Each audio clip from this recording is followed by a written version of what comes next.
And I slept really weird last night. You can thank the fucking Game Awards for that. Oh, no. Because, like, I stayed up to watch the Warframe thing. Of course I fucking did, like an idiot.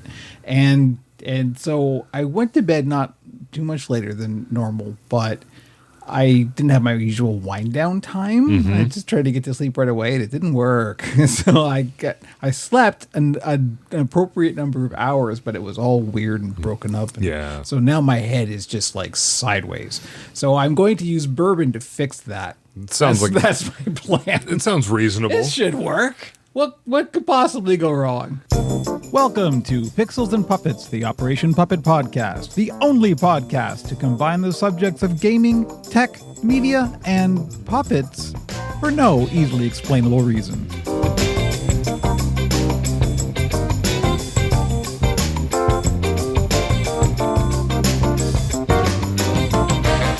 It's Friday, December 13th, 2024. You are the internet. I am Kevin Blaze. My pronouns are he, him, and this is episode 21, which is the last episode of this season. In season 2 of Pixels and Puppets, the Operation Puppet podcast. I was doing a bit. I was going to get them all freaked out and think that we're quitting the podcast. We can't quit this. It's the only time we actually see each other. Speaking of which, joining me are my co-hosts. His pronouns are he, him. It's Jamie, a.k.a. Scumboy. Why, hello. And his pronouns are he, him. It's Andrew, a.k.a. Bat Phantom. The podcasting will continue until morale improves.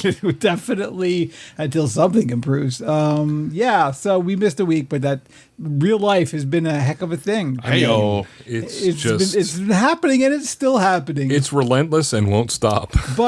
But the good news is, I think this may be the latest into the year we've ever podcasted, which is very interesting. So there you go. This is how dedicated we are to you, the listener. The listener, all 20 of you. I'm kidding. It's slightly more than that. Anyway.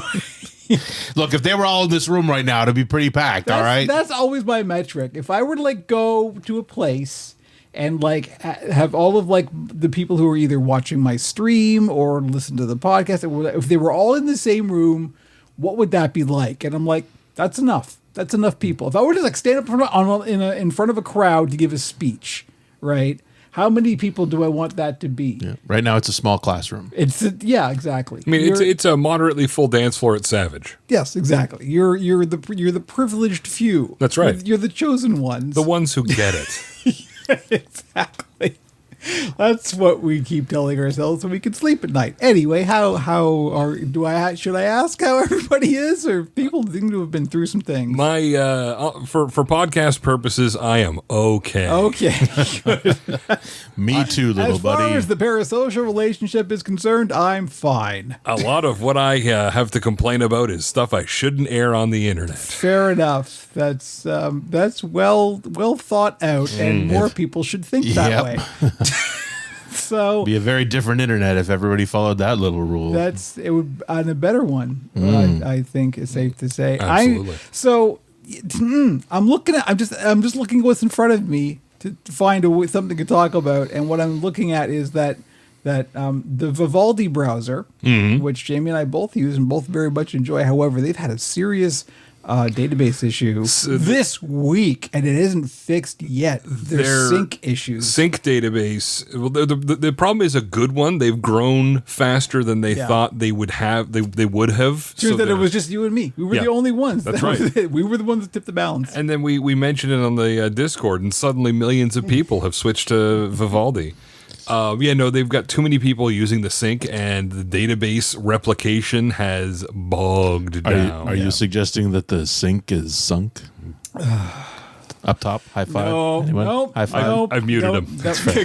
All right, fine. That's fair. So they're having problems with sync. It doesn't I'm one of the accounts affected because I don't get the stuff. But I've got everything pretty much open how I like it on the multiple computers. Yeah, it was really a bad bit of timing for me because this was the week I went, you know what, I'm tired of I'd done the de-inshittify Windows thing, and since I got 24H2 or whatever it is, the latest one that came down, and I had to do even more de-inshittification, I'm like, I don't need this shit. So I switched back to Linux for everything. Yeah. And so I've been reinstalling all of my PCs again. yeah. So I've now got 2 PCs that don't have the browser sync because I'm like, I love Vivaldi. Vivaldi's great. I really like it a lot, and I can't sync it. So I'm temporarily back to Firefox for a little while. I wish them luck. Yeah, no, it's a good problem to have. So, they'll figure it out. It's Yeah. fine. I'm just like looking at the thing going, oh, I wish this were syncing. This one's fine. Yeah. And I mean, I can manually just copy files over. That's fine. But anyway. Yeah. So yeah, stuff has been happening, but we're gonna keep rolling because there's some stuff to talk about. What we're gonna do, I think, the general agenda for all of the sections going forward in this podcast is we're just doing our year-end wrap up. Yeah. And what I'm thinking, I haven't even talked to the guys about this. We're just doing this live. What I'm thinking is it's not necessarily best of, but it's just like, what's your outstanding things in whatever categories that happened this year? Yep. And we'll just kind of go through that and do like a roundtable, bullpen kind of discussion. Sounds good. So. But we're still going to refer to the stuff we added. Oh yeah, no, we're gonna go through the notes, but that's when we get to the year-end wrap-up stuff. Yeah. That's what I'm thinking. Is that really a best of? No, okay. It's just going to be like notable things. That's So, fair. There we go. So in that spirit, I think we will take a quick break, and we will be back with the Puppet Pit.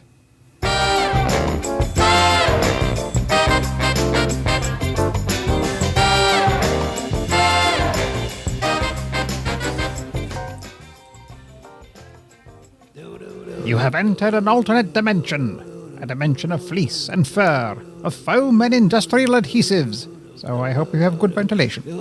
A signpost up ahead. Watch your step. You have just stumbled into the Puppet Pit. Welcome to the Puppet Pit, where we talk about the puppet side of Operation Puppet for the last, I guess, 3 weeks in this case. Yes. In technical terms, it really should be only 1 because I've only been technically working on puppet stuff for 1. I've been in a coma for 2 weeks, you see, out of the 3. So. Well, this was the December thing. December got weird. December did not go to plan. Yes.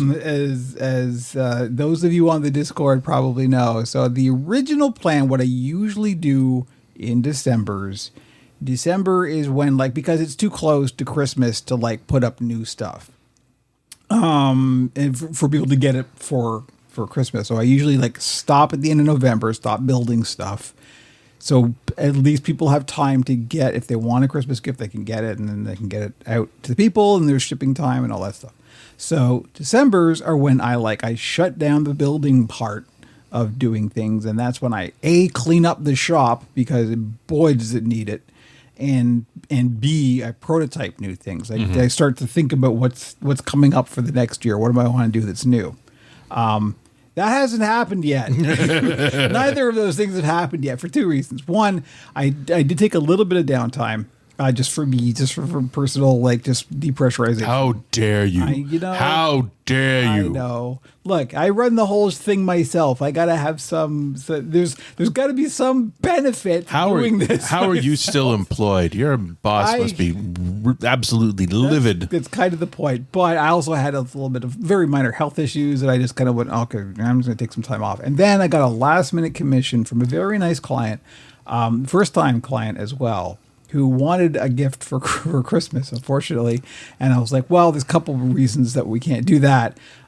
One, just the timing just won't work out. And B, there's a postal strike on, and if you don't want to pay an exorbitant amount for shipping, which I don't think you should, there's no way we can get it there before Christmas, right? So what we settled on was that she would pick what she wanted done. Yeah. I would build it, and I would send her some good quality photos, and then I would also do a little personalized video with the finished puppet for her, sort of introducing myself and saying, this is your partner has commissioned this. This is going to be, as soon as it's physically possible, this is coming your way. And that's what she can show her partner on Christmas. So there's something there. Her partner will get the thing that they want, and also, we'll be able to do this kind of thing. Something to look forward to in the new year. So that's what I did this past week. I'm not using names because I don't know that she listens to the podcast, but I don't know that she doesn't. So I'm not sure. I don't want to give any spoilers. That's right. But yeah, if you've seen the stuff that I posted on socials this week, you've seen the thing that I built. And so I did that. It's all done. Everything is good. So I actually was into December when the last build for Operation Puppet of the year. That was kind of neat. And it was actually a new-ish thing. It was a kind of a version of a standard model of mine that I haven't done yet. Nice. So you can look at my socials and you'll see what that is. Iterations. Yes. And then a Oracle episode happened. And then an Oracle episode happened. So that was one of the things I did when I was like, okay, I got some time, and what do I do? And I realized I had only done 2 episodes of the Oracle this year. The well has been dry. Mm-hmm. That's the thing. Mm-hmm. Like I've had no ideas.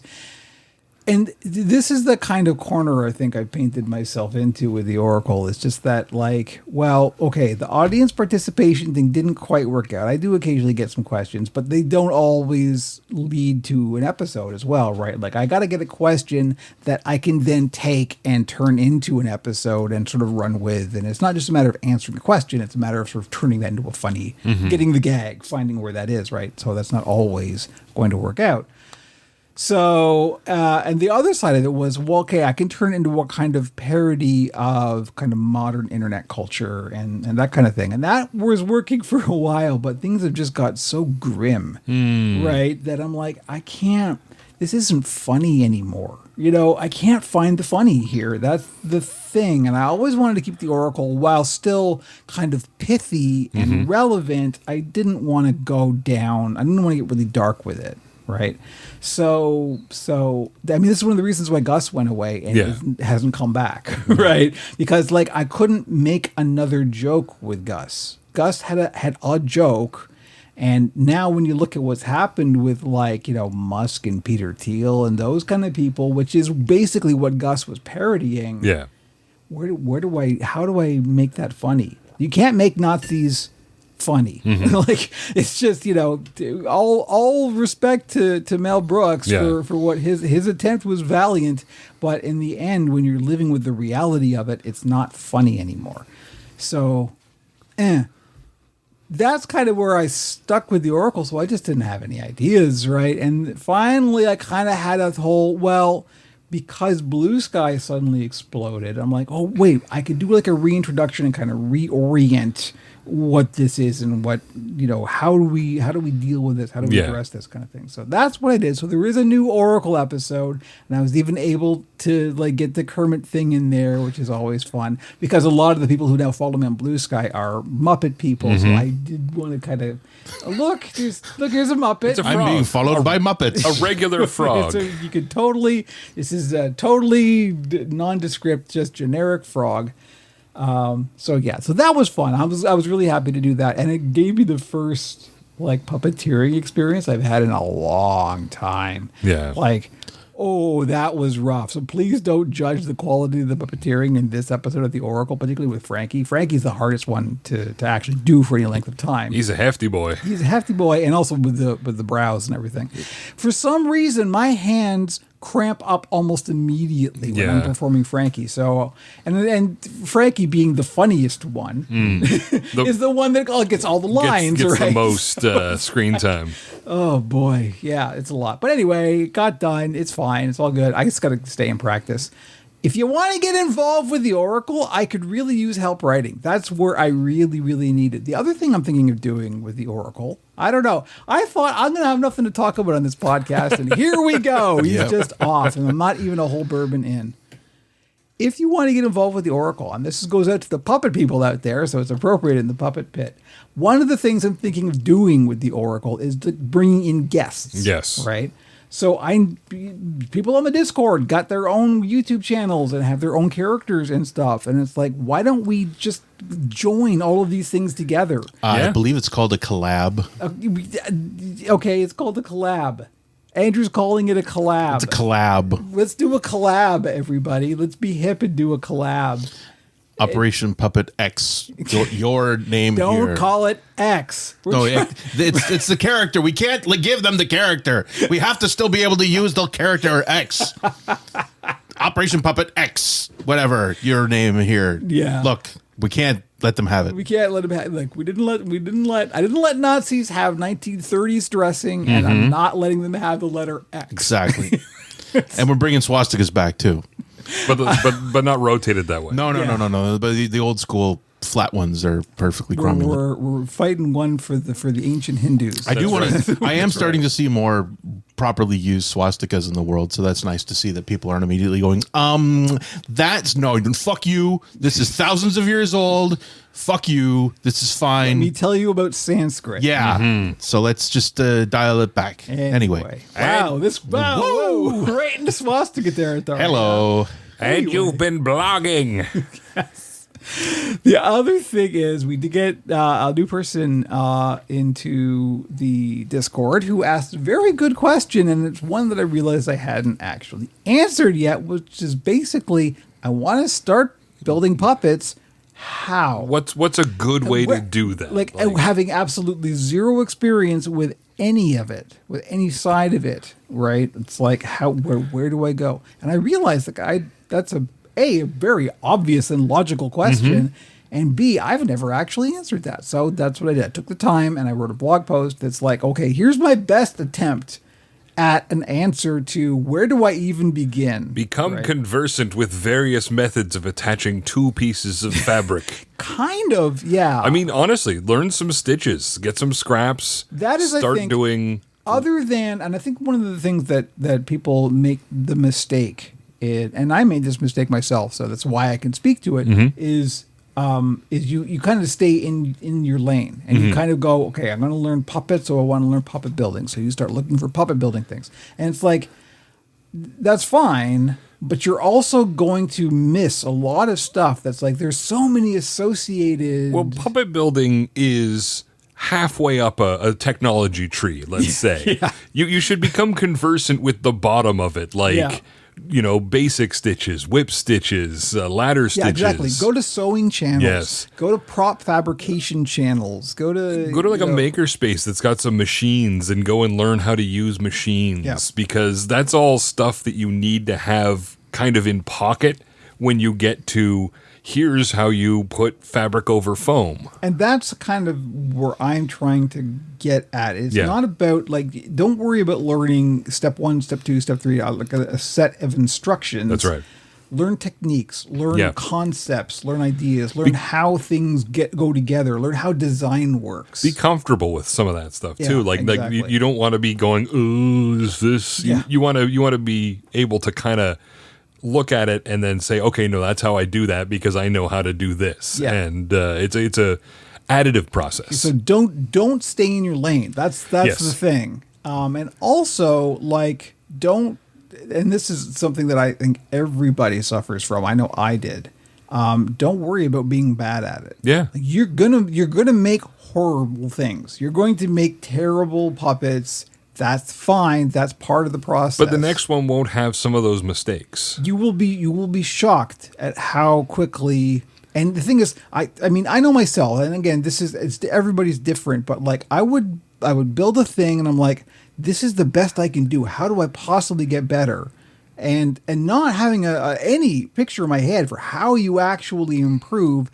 The only way to improve is by doing it again, doing exactly what you just did, but doing it again. And you learn more from a mistake than you do from doing it right. Like, if you've made a mistake and you can work around it, you've learned something valuable. Whereas if you were able to do it right the first time and you made a mistake later. And I think what I'm kind of trying to drive at here is sometimes you won't see that. Yeah. When you start, you will make a mistake, you will know it's a mistake, but you won't know how to fix it. You were saying like Adam Krudinger's stuff, it's fantastic. There's a lot of knowledge there, but you also aren't seeing him work through, I've cut this seam too thin and now it's starting to separate. In a way, it's too polished. Yes. Right? This is what I said in the blog was, this was what, when I got to BJ Geyer's courses, because BJ Geyer's courses are just archives of live streams. Yeah. He was doing this live. Yep. And So all of the oopses that happen when you're actually doing this were happening to And they're him. saved for posterity. Exactly. But you got to see how an expert and a person with experience deals with these things. It's like when you got the human pattern Yeah. and you were marking it up and you had marked it up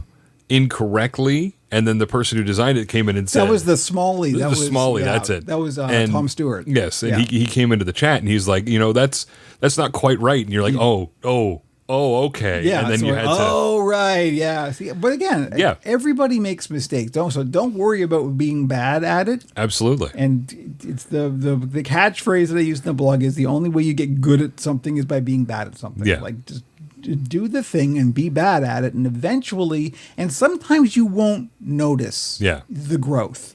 Like it will just kind of happen organically. Well, it's like looking at Sam and Friends puppets and then looking at Muppets. Yeah. Like they're all the same lineage, but Sam and Friends were very primordial. Yeah. There weren't a lot of frills or, features on them. But then They're very crude. Then you look at Yeah. the Muppets when they've hit not peak, but they've hit a point where they're able to add embellishments and personalities that are based on how they look. And it's also just experience. Yeah. And that's the thing. Like Yeah. you need the experience, and you're not going to get that experience unless you start and are bad. Yeah. right? Yeah, absolutely. But don't worry about being bad. Being bad is an important step Yes. to being good. You got to start somewhere. Yeah, I mean, that applies exactly. everywhere, and people have forgotten that it's okay to fail. Yeah. It's so frustrating. I mean, you see it everywhere. Kids just are under the impression that everything has to be a success at all times. Well, that's the hustle culture Jesus, thing. mur- right? yeah, It's like, exactly. that's the viral thing. It's like you get an instant hit, and then that's it. But then You're rewarded for being perfect. Oh, you failed? No, I guess get to the back of the line. yeah. Fuck. But Anyway. no, these things are skills, and they take time to develop. So Yeah. give yourself the permission to just do the thing, and do the thing because you like doing it. Right? That's Absolutely. it. So you just gotta Don't force it. Yeah. If you're not, a lot of times if you're having problems with something, walk away from it Yeah. and come back to it later. Because a lot of It's times you'll funny. build up frustration and you just won't have the patience to push through it. I would agree with you, and I think that's true for a lot of people. I just know for a fact it's not true for me. Yeah. For me, I got to keep pounding my head against that wall because this is me in general, Yeah. right? This is just like I'm gonna hit my head against the wall, and either the wall's gonna break or my head's gonna break. Yeah. Right. Something's gonna break, and hopefully it's the wall. Yes. So that's because I'm stubborn like that, Mm-hmm. right? It's like I have to. This is the thing I should be able to do. Maybe it's an egotistical trait or something, but it's like I should be able to do this. Why can't I do this? That's frustrating. I'm going to try again. Yeah. Right. So that's an example of like that's possibly a negative personality trait, but I'm turned that into something that works in my favor. You're making it work for you, yeah. Yeah, exactly. So you can do it. That's my whole point. It's like you just have to.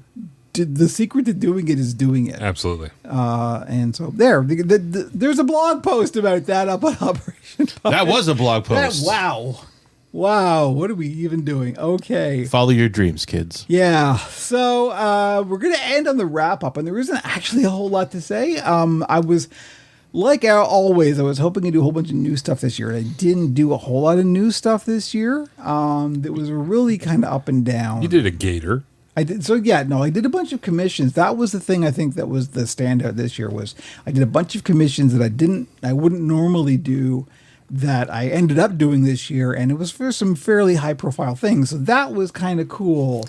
Time is lost to me at this point. Was this the year that you discovered 3D printing properly, or was that the end of last year? I would say it was this Yeah, year. it was this year. Yeah. Okay, so Like over 2024. Yeah. right, for but then that I would say that's probably the biggest impact. Yeah, you're true. You're absolutely right. It has very much been a game changer. Like just the way I think about pretty much everything now is The fact that you've developed your own fasteners for various things. and like just the fact that I can go, I want an eye that's shaped like this, and like 10 minutes later have it. Right. It's or like- an eye rig that's not copper wire that requires 6 Yeah. hours of adjusting for it to look good. Yeah, exactly. There's been so much that has been streamlined. Yeah. And also like just like the quality level of some things. Like I said, like the eyes The eyes are the big thing because that's the thing that you see. Yeah. I've got a lot of internal structure things that I do, but that's nobody sees that, right? So nobody really cares about it unless you're a performer, and then you should hopefully care a lot about it.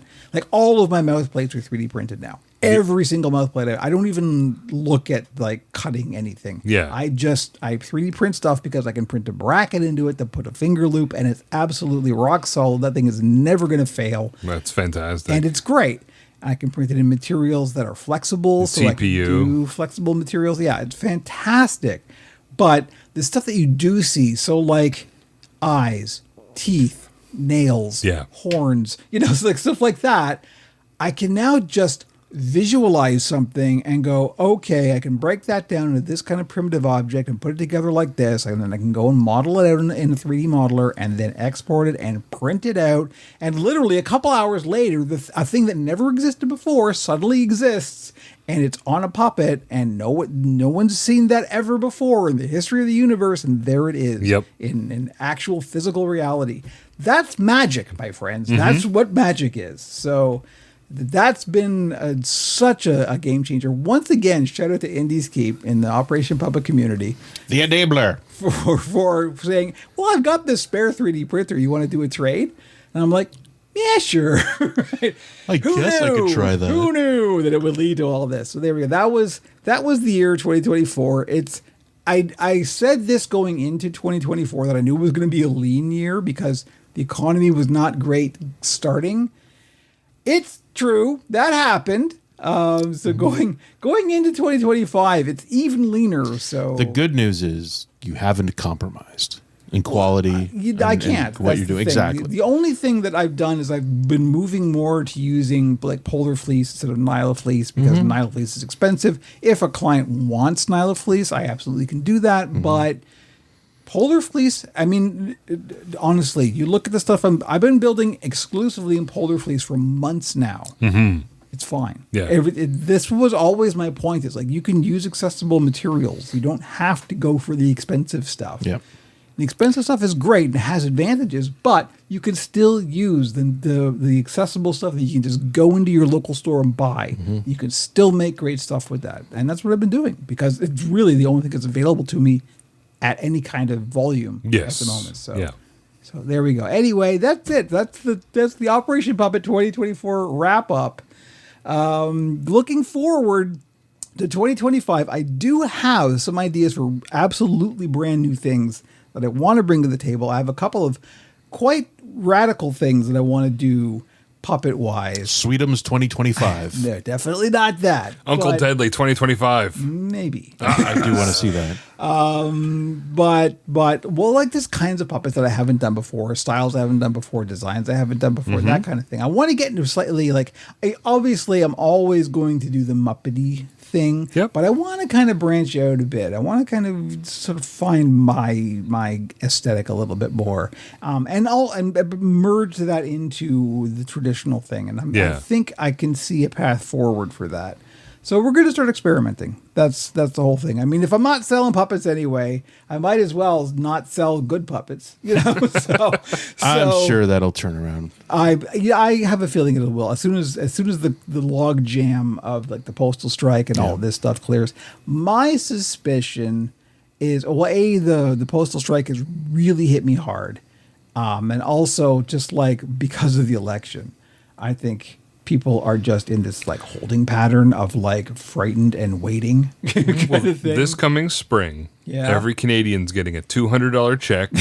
Why not get a puppet? Why not get a puppet? Why not get a puppet? You call the puppet the government puppet rebate. Get a puppet. Give you a puppet. The government is giving. Listen to me, everybody. The government is giving you money just specifically to buy puppets. That's right. Get a government puppet. Get one of those government puppets. One of those, really affordable. That's right. Puppets. That's right. Government smalls. They all look like Newt Gingrich. Oh, good heavens. No, never. Anyway, that is it. That's the wrap up for the puppet side of Operation Puppet for 2024. We are going to take an actual break, and we will be back with Gizmo Town.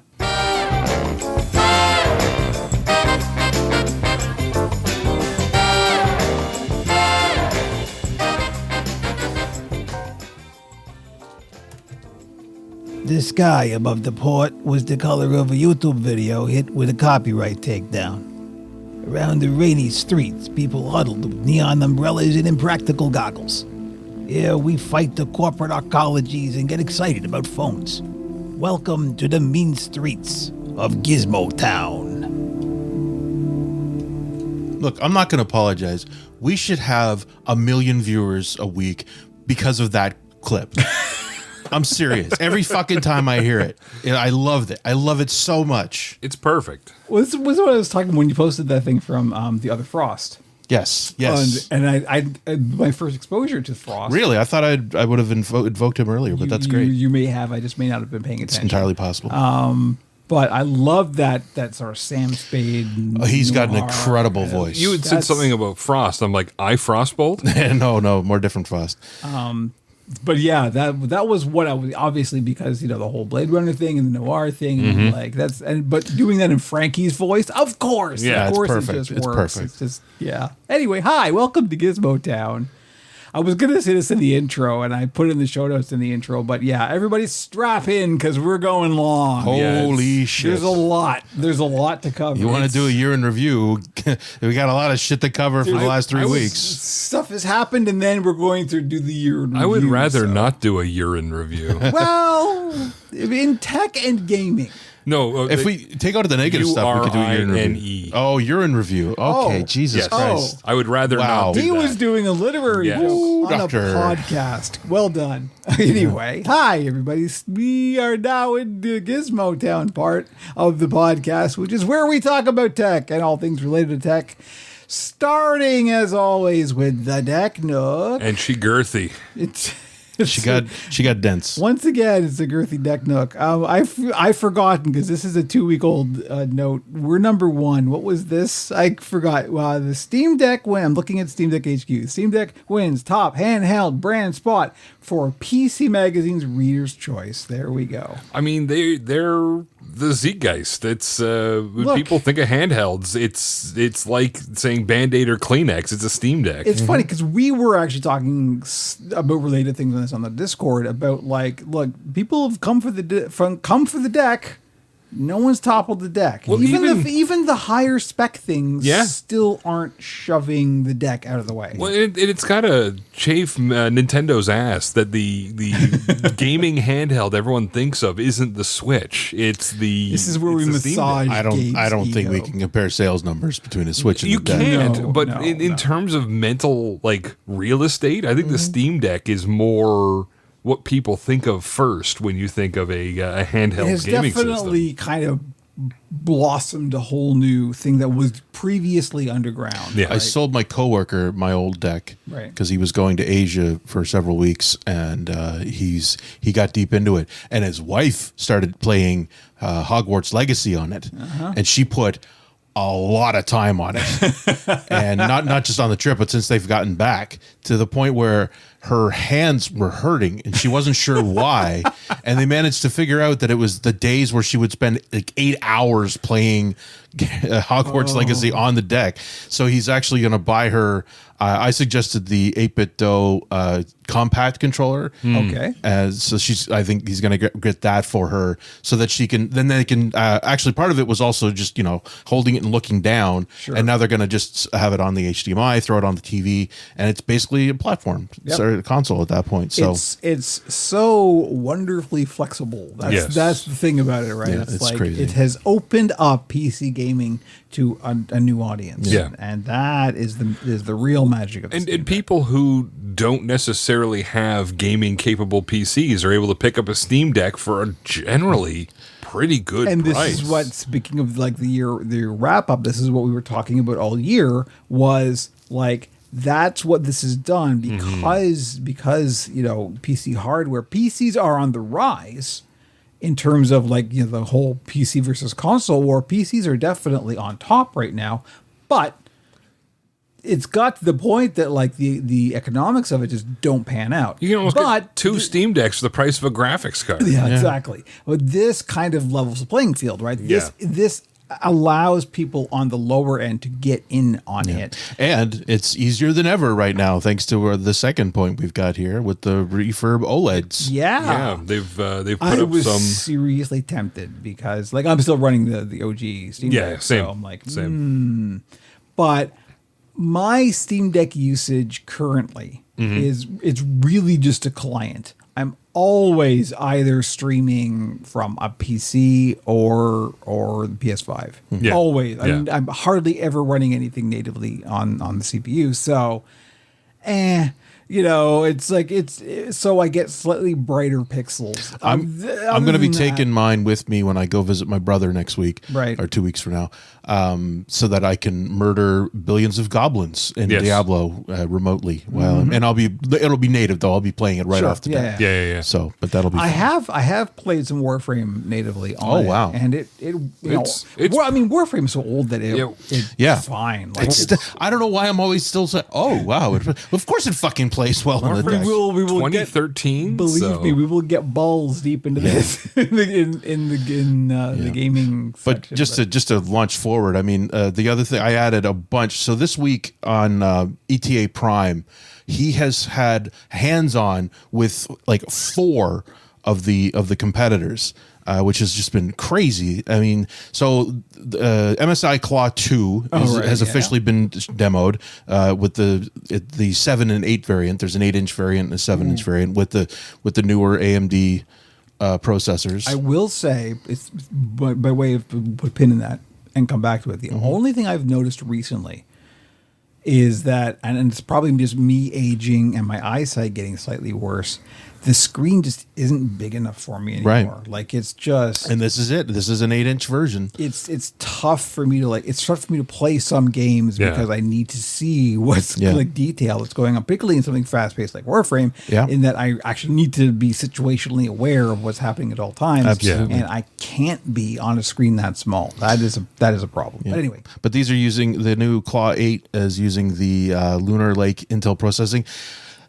They have to, of course, call it the MSI Claw 8 AI Plus because everything has got to have the AI are in the marketing descriptor. departments not paying attention to the fact that shoving AI into everything is actively turning people off? Dell's entire new lineup of laptops has the word AI in every This one of is them. the proof that they're just huffing their own farts because nobody wants this. They've been huffing their own farts since the 50s. Oh yeah, no, but I know, but it's like you would peop- think that like at some point they would look at the surveys and go, "Oh, No, people don't want unfortunately, this. a lot of people think that they need it, so they want to have What they look it. at is some other product that's coming out with AI on it Yeah. and saying, "Oh, well, they're calling it AI, so we need to." I think you're right. I think it's not that they're not looking at what the consumer response is. They're looking at what the competitors are. They look at the market, not Yeah. the people that make up that are the buyers of the market. So the Claw 8 AI has a 1920 by 1200 that right display. there is guaranteed. I will never even consider buying it. Yeah.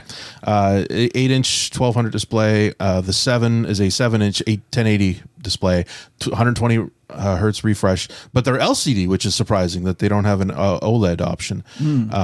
But anyway, it's not surprising that they've got an iteration. We kind of expected that. Well, they announced the MSI Claw 2 when they announced the MSI Claw Yeah, 1. they made it quite clear that they were going to do the usual iteration. There's also the Zotac Zone, which is an $800 American 7-inch AMOLED. Sounds like a antacid. Yeah, that's running the 8840U, which is better than the Z1 Extreme. Right. The Ioneo Pocket Evo isn't in the same world because it's an Android device, but that's around $400 US to start. Of course, there's like 8 different versions of that. Absolutely. But that one's got a 7-inch 165 hertz OLED display, which is a pretty big deal, and that's using the Snapdragon G3X Gen 2 and one X-Fly F1, which is it's a fairly high end. Yeah, it's fairly high end. It's a $1,500 unit. I think the first version of this is claim to fame was that it was like a 10-inch tablet.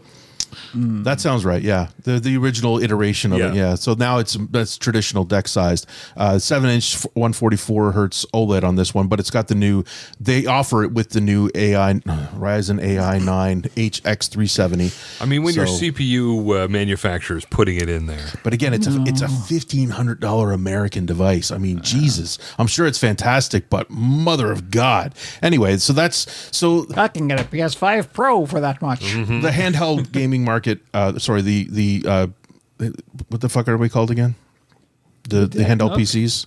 No, the handheld PCs. Is it handheld PC? Is that what handheld PCs? But I've been calling it. Sounds good to me. Yeah, I think that's it. The market. They have to have a term for these things. You've heard it here. We've officially dubbed them handheld PCs. Handheld PCs is what I've always called it. I blanked on it. That's now all. I really want to know what marketing team. No, I think that's it. I think that's it. The Council of Old White Men have spoken. It's called handheld gaming PCs.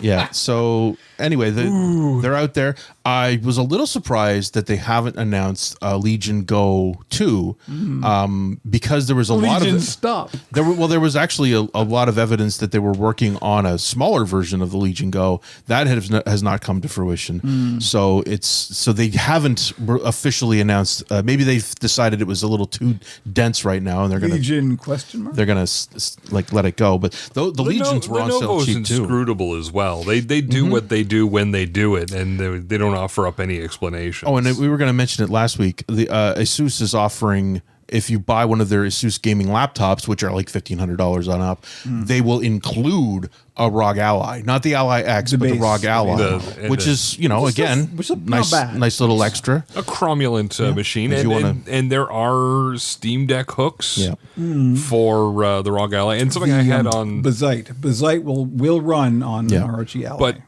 one of the things I had put on last week when we didn't do it is that Valve unleashed a whole bunch of third-party badges, and one is powered by Steam Deck.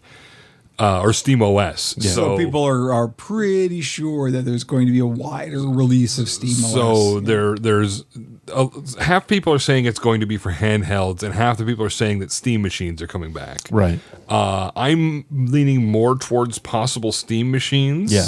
The Nux, I think, are going to start. That seems to be where things are trending. Yeah. So, because just being able to buy one of these B-Link Nux off the shelf with hardware that would support, and it makes sense gaming. When you look at the arc of how things have gone, right? Because when you look at where they started with Steam machines and the Steam controller, and now they're looking at Steam controller 2. Like so many things, they were well ahead of the curve. Steam Deck has been the thing that proved, okay, this is what works. They had a good idea. The hardware was not ready, and they rushed it, and they suffered for it, and it took them years to bounce back. I think the hardware would have been fine for what they were trying to do. It's that Linux gaming wasn't ready. Yeah, Proton didn't exist when Steam machines. Proton's the secret sauce that makes all this work. So when they first did their Linux gaming, it was like you can run Linux ports of games, which is 6. Yes. And now you can play Half-Life 2 with a compatibility layer that is the combination of Wine and crossover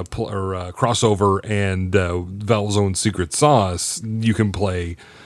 What is it now? Like 20,000 Steam everything verified? That doesn't use a very particular version of BattleEye, basically. But I mean, I think they've upchecked 20,000. Like they've explicitly said these are compatible to like 20,000 games. It's incredible. One of the reasons that I went back to doing Linux primary instead of Windows primary for my gaming needs, because I'm playing so much Warframe, is there were some performance issues in Warframe that were Linux specific, but I figured that shit out. Did you run a Glorious Egg Roll version? I didn't have to run a Glorious Egg Roll. It's a weird caching thing. Oh, okay. But the thing is, like, all I had to do was a little bit of research, and I did that, and it works. And it's like, and now, like, I don't need, like, you don't need Windows unless you're running very specific software. You really don't need it. So it's like suddenly that opens the door to a lot of interesting possibilities that aren't possible if you're locked into a very specific ecosystem, right? There was also an update that the Pop! OS is built, or their in-house GUI is coming along a lot further than people were expecting. Pop! OS is doing, so their next thing, the Cosmic Desktop is their next thing. Pop! OS happens to be my chosen distro. Yeah. That's what I run on everything. I absolutely love it. It's been the most problem-free Linux distro that I have distro hopped a lot. And that's what I settled on. Yeah. And so their next one is coming along. It's in alpha currently. Yep. It's going to use Wayland as the screen compositor. It's going to have a whole new desktop environment. Their own in-house Rust developed Yeah. Graphical user interface, which is graphically similar to GNOME, but without the having to add 20,000 Yeah. different packages to make it do anything. Yeah, it's very tidy. It's Yes. very like if you just want a thing you can plug in and go. This is This has been the issue, obviously, the whole time with Linux is just ease of use, because it's still largely impenetrable to the greater market. One of the reviewers was saying that he was surprised with how performant it was because he was running it in a VM with like 16 gig of RAM or 8 gig of RAM and only like one core, and the graphical the user interface was more performant than the one that he was running it on. So yeah, no, they've done some work, and this is what I mean. I've talked about this before, where like the reason that Pop! OS is so efficient is because System 76 is a hardware company. Yes. They sell laptops and desktops, and this is what they ship on their hardware. Yeah. So they got to make sure the thing that when you to get that piece of hardware home and you plug it in, you turn it on, it's got to work, right? Yeah. So this is the OS that ships on their hardware. So you're pretty sure that they put the effort into this to make sure that it's going to work. So that's one of the reasons why I want. Yep, this is the one. So it's a brave new world. It really is. It really is. And that's neat. That's the thing. I think we should take the time to kind of appreciate where we are. Yeah. I know so much shit is terrible right now, but there are strides being made in some strange and unseen places. And this is one of those places. And I think we should point that out. And absolutely. That's one of the things we can do because we are living in the fringes, and that's a good place to be. It turns out. So Speaking of the fringes, Speaking of the fringe, where are we going? Where are the fringes? they Right. called me Mr. Pie. So last time, I don't even remember what we talked about last time. We had all got the we thing. talked about the fact that we all successfully ordered one. We have now all successfully received our Mr. Pie. Yes, it was a bit of an adventure, especially with I guess mine. I was the first. Yeah, I Yes. think you got yours, and then the DHL fucked you over. They finally got it to me the weekend after it was supposed to arrive. Mine, and the thing is, I got a notification on the 4th that mine was out for delivery. That's the thing. I was sure you were going to. I'm like, oh, cool. And that would have been funny because these guys paid extra for DHL, and I went with 4PX, and I really thought I was going to get mine ahead of it. I don't remember. I don't know. I just took whatever. And then it basically just sat in limbo for a week. Yeah. And then it finally shipped on Wednesday. To be fair, it is the holidays and there's a postal strike. But the verbiage, the fact that it said out for delivery, made me think it was on a truck. Anyway, obviously there was. This is something that was. I mean, I can only. Again, we're in an age of miracles in terms of tracking packages. The fact that it left China on late November, still managed to land in Canada. I figured it'd be stuck in customs or something, or they threw it in the pile for the Canada Post situation. But the fact that it was just kind of in limbo, and I contacted the tech support for the shipping company, and they responded, which was amazing. But then for the first one, basically just said it's out for delivery. I'm like, no, it's not. That was a week ago. Could you just tell me who's delivering it in Canada? No, ChatGPT. And then it's not. Before I got a response from the second one, it got delivered. So either I goosed it and they went, oh fuck, fine, here, and actually delivered it, or it just magically appeared. So have you configured yours? That I smells literally like serendipity opened it up to me. yesterday. I haven't had a chance to do anything with it. It's not exactly user friendly, so it's not super easy to just throw. I mean, there's a stuff video that's in pretty, there. Look, pretty I'm just saying, straightforward. it's not. Anyway, please, because you guys have been in it. I've been neck deep in it. Jamie's been even more in it than me. I got it running, right? And I've played a couple of games, and that's fine. I just ordered a 512 meg card for it, so I'm going to be completely redoing mine because I realized it comes with a 64 gig card, which is completely. You could just turn that thing on and it will go. I didn't even notice that there was one in there. Yeah, It's already configured because you got the turbo pack. Yeah, right? yeah. 64 gig is built in. Plug it That's in, funny. turn it on, it will go. That's funny. I thought I looked at it and it didn't seem like there was a card in it, so that's funny. But I realized, like, okay, wait, no, there's a lot of potential here. I'm going to want to go into complete hoarder mode Yeah. and get all of the Let's be clear. things. So This is a hobbyist device. This is not. yeah, I know. If you like, I like emulation. I'm going to buy this. If you are conversant with Linux, I would suggest looking into it, and you want to be able Yeah. to play old games cycle accurate. I have a very good example of why that's important. So one of the things I wanted to do with my Mr. Pi, because like I knew immediately how useful this was going to be and how many things this would open up to me, was so my keyboard on my desktop is an MX Keys, a Logitech MX Keys wireless keyboard. And one of the things it can do is it can pair to 3 separate devices, right? Either through the Logitech little nano thing or through Bluetooth. Yeah. So I'm like, great. So I've got, my desktop, my Mac desktop is on 1, my gaming PC is on 2, and I'll put the Mr. Pi on 3. But the problem is that when you try to pair on Bluetooth to the Mr. Pi, on a keyboard, most keyboards need a code that right. when you Passkey. when you try and pair to passkey. Thank you. And it doesn't show that on the default interface. But I'm like, oh crap! Wait, this is running Linux. So all I did was I SSH'd into it, and I ran from the command line. I ran the Bluetooth pairing tool, which does show the passkey. you hacked the Gibson. I basically have to hack the Gibson. The little iClever one that I have just paired. Yeah, the immediately. iClever one paired immediately as well. Yeah. This was like anything that will need a passkey, you Yeah. can't pair from the Mr. Pi interface, but you can pair from the Bluetooth connection from the command line in the Linux command line. So at some point in October, there was a sale on SanDisk cards on Amazon. So I picked up a 512. This was after Andrew pointed out that the Mr. Pi had been released. Right. So I knew I was going to get one. So I'm like, I'm getting a 512 gig one right now. Yeah.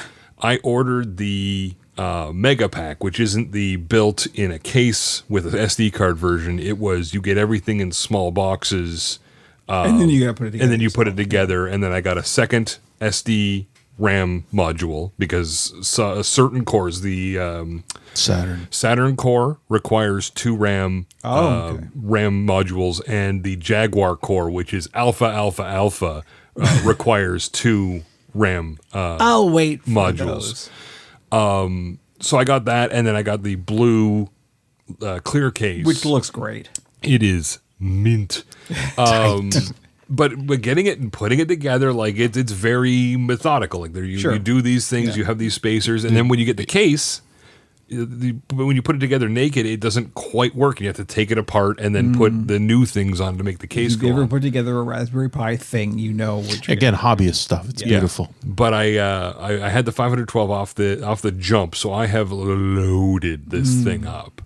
I've got the Amiga Vision on it, which is a 7 gig hard drive image with basically every Amiga game on it. There's a 3 gig Atari SD hard drive image, or ST hard drive image that I've got on there for basically all of the mainstream Atari ST games. There's a Commodore one that's just all massive collections of various cartridge dumps. Here's a thing. So I'm still kind of figuring out exactly what I want to do with it. Yeah. And of course, one of my things that I'd like to do with it is experience systems and consoles that I wasn't able to the first time around. But with things like, the PlayStation and all of the Nintendo systems, there's so much that I don't even know where to start. So I would need like a curated list. So of, look what up- are There are either go to Metacritic and get the highest rated ones by user score if you're really feeling spicy, because sometimes games don't review well, but people love them. Oh, I can talk at length about that. Yeah. Or find a somewhat reputable magazine that gives like the top 25 games. I can give you the ones that I like from like a Super Nintendo or... This could be a service, you know what I mean? Like there needs to be like curated lists of like, if you're experiencing this platform brand new, here's what you should do here in this order. You know? But yeah, the nice thing about the computer cores is there are a lot of different ones that just have everything in them, and then you can just use the computer like it was a computer. Yeah, doing a cycle accurate exactly. 486 SX25. So I got the 0 megahertz DOS collection. Yeah, me too. Me too. And I That's, put there's so much good stuff in there. Oh my god! And everything runs like you remember Yeah. it. It's amazing. I've booted up a bunch of the LucasArts adventure games on it. And I will say, this is the thing that I think people don't necessarily appreciate, because they go, "Well, this can all be emulated. It's on GOG, it's on DOSBox, it's whatever." It's like, no, you don't get it. It's like there's a very subtle quality to running it in an emulator versus running it in something that is cycle accurate to the CPU that it was intended to run on. Software emulation, a lot of times, will run things as fast as the host OS will let it. Yeah. So the thing I always point out is that one of my favorite games on the Super Nintendo is Gradius 3. It's a side-scrolling shoot-'em-up. You're a little ship. You go up and down. You shoot things that are coming right to left. And on the first level, you go from space to this giant space cave. And out of the ground of space caves, these sand dragons come out. And they are a bunch of sprites chained together. And it is so much stuff on the screen with the particles of it coming from the ground and it coming around and circling that the Super Nintendo slows down. And when you emulate it, there's no slowdown. It runs at full speed, and it messes me up because I know where I need to be when the CPU is bogging. Yeah. On the Mr. Pi, it's Because slow. if you were playing this on the native hardware, you would learn that. That would be part of the game. So on the experience. Mr. Pi, it slows down exactly where it's supposed to. And this is why some people really love classic fighting games, because the frame rules they're used to. Subframe timing matters. And the other thing is that with software emulation, you get a lot of input lag. Because the computer is processing your input and it's also processing what's happening on the screen. Yeah. Whereas in the Mr. Pi, when a core loads, it has hardware access to everything coming into it. So there's basically no input lag when you're doing a Super Nintendo. As far as the software is concerned, this is just the hardware. Yeah. So the FPGA gets turned into a series of chips that is a Super Nintendo and then runs Super Nintendo stuff exactly like a Super Nintendo. So the only problem I've had so far, and I haven't even tried to fix it, so I'm sure it's not a difficult fix, is I haven't been able to get it to. So any console games are fine. I can make the controller behave exactly as I want it to behave by remapping all the buttons. Yeah. I haven't been able to get any of the PC games in the 486 core to recognize anything on the controller as a joystick. I don't know why that is. So I've been trying to play like Descent or Hexen or something that so I can use the controller as a joystick, as joystick one, as Joy 1 or Joy 2. I haven't looked into that. All the ones that I've played have been like Command and Conquer, where you're using the mouse and keyboard, or Sam and Max, where you can use the controller, but the controller is a mouse. Is a mouse and keyboard, yeah. So I haven't been able to emulate a joystick with the controller. I'm confident that the solution will be fairly I'm straightforward. certain you it's might need there. to do it in the game. It's possible. Like load up the joystick configuration utility. Yeah, because then everything tell back it- then was basically just, it was like, do you have a Gravis gamepad or do you have the other stick? or just a stick on the 15-pin exactly. MIDI So- / joystick port. Yeah, there's any number of possibilities. But And the it's game board- it's more challenging, and it'll be even more rewarding once you get it working. I'm sure it The will. 486 core is emulating a 486 of a certain vintage. I'm not sure if it's like a DX66. It's not a DX. I can guarantee you it's not a DX66 because I had a DX66. It's the one before that's a DX33 or something. SX33 or Yeah. SX25 DX33. It's But wow. It's Look, well this done. is dead into my history. This is absolute, because I had an SX25, Okay. and I hated that because I wanted the DX33, and there was no fucking way my father was going to pay to upgrade that. My first modern PC was a 66, a DX266. Yeah. we started at 386. That's what I played that Doom on. Was that. We almost had a 286, but the guy upsold my dad to a 386 when they were brand new. Yeah. Good man. But so it's literally a 486 with 8 meg of RAM or 16 meg of RAM. You can configure it, but it is ridiculously accurate. Like the sounds sound like a Sound Blaster 16. And I think you can set different MIDI devices and stuff. You can So, set it to like be you can different. buy a You MIDI, can a MIDI card. add a regular Raspberry Pi with a hat on it that does the proper OPL. What is it? The M32. Yeah, It's not a roll. I think a Yamaha. Oh, the okay. separate hardware Yeah. thing. So it gives you that level of MIDI. But I never had that. So all my nostalgia is for shitty. This is it. Sound card MIDI. That was I'm in the same boat. I coveted the Roland SD1 Oh, yeah. or the MT32, whatever Yeah. it's called. But yeah, I coveted those. I wanted that so bad, and I had a 16-bit sound card. It was. I'm drawing a blank right now. Pro but anyway, Audio Spectrum. That's it. Pro Audio Spectrum Yeah, 16, I had a Pro Audio Spectrum. and it was as well. because that came with the CD drive. Yes. It was a bundle. Yep.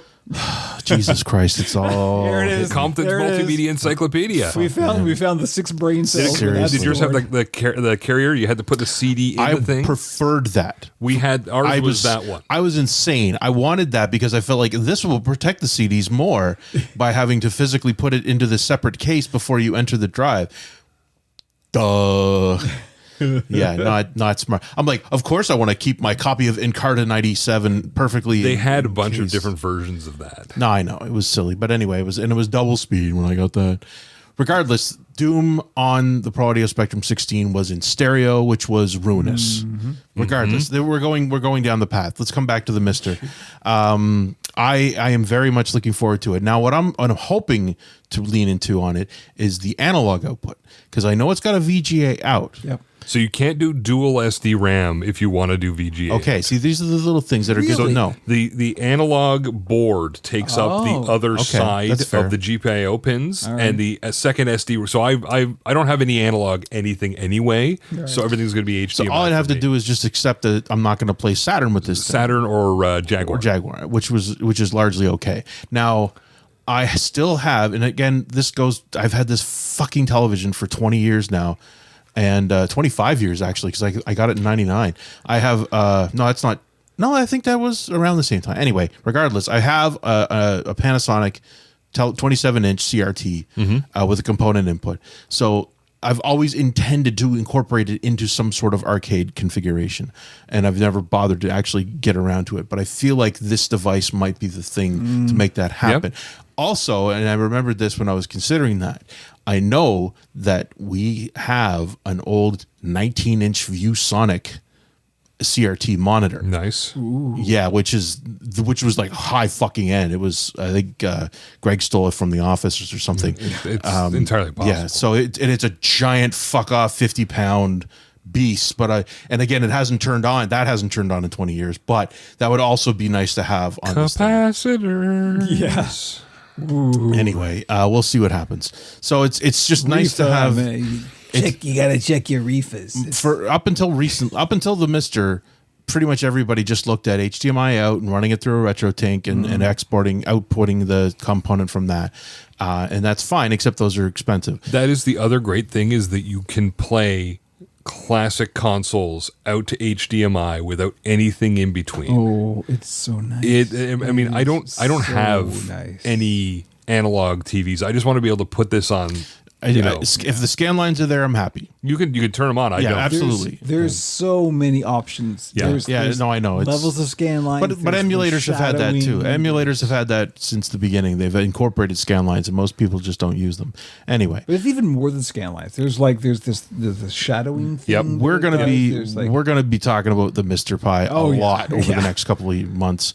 And there's going to be But new software for it. The As we thing go. is, it's also a Linux computer, which means that I crowbarred Tailscale, and I was in the main Mister Discord in the help channel, and I was in Tacky's Mister channel, going back and forth with a bunch of people, because one person proof of concepted it and got it running, but no one has worked on getting it to auto start with the Mister. So I spent. So you should tell the people what Tailscale is. Tailscale is a basically roll your own personal VPN network. It's a VPN. So it uses. The simple answer is it's a VPN. But it's your own private VPN Yeah. between computers. So I've got my server in a Droplet in New York that's on it. I've got my NAS at home, which bridges my home network to it. I've got some work computers on it. And now the Mister, because the Mister is going to be connected to the Bell modem and not to my network. So this will mean I can just SSH to the Tailscale IP like it was on my network. Right. But so I could get it started once the Mister was up, but I couldn't get it to start on boot. And we ended up having to forcefully dump the error, like the standard out error, to a file to see what was happening. And it turns out when Mister boots, the file system is read-only. Oh. And when it fires off my startup script for Tailscale, it tries to create a directory to write its stuff in, and the default slash file system is read-only. So you can specifically tell it to use the SD card path, like the media FAT. Sure. I put it under Linux Tailscale. So I create a directory there, and now it on startup, it puts it in the read-write mounted directory, and it fires up every time. So nice. It's a Linux computer, and it's not as full featured. It's not running System D. It's not running anything normal. It's just an init directory that fires when it boots. The thing to remember is there are communities out there that want to help you get this stuff working. So much help. The Mr. Discord is actually so good. Like anybody, like I was in the Jaguar thing because when I try to fire up any Jaguar game, I get the BIOS and then black screen, sometimes with sound. And they're like, this is known. We have maybe 15 core versions because it's so new. So a lot of people, some people it works, some people it doesn't. So just keep trying new ones when they come in. So it's just really nice that there are people around to tell you about this stuff. Yeah. This is cool shit. It is. It really It's is. really neat. Yeah. I'm glad I turned you both onto it. Yep. We're glad to. Absolutely.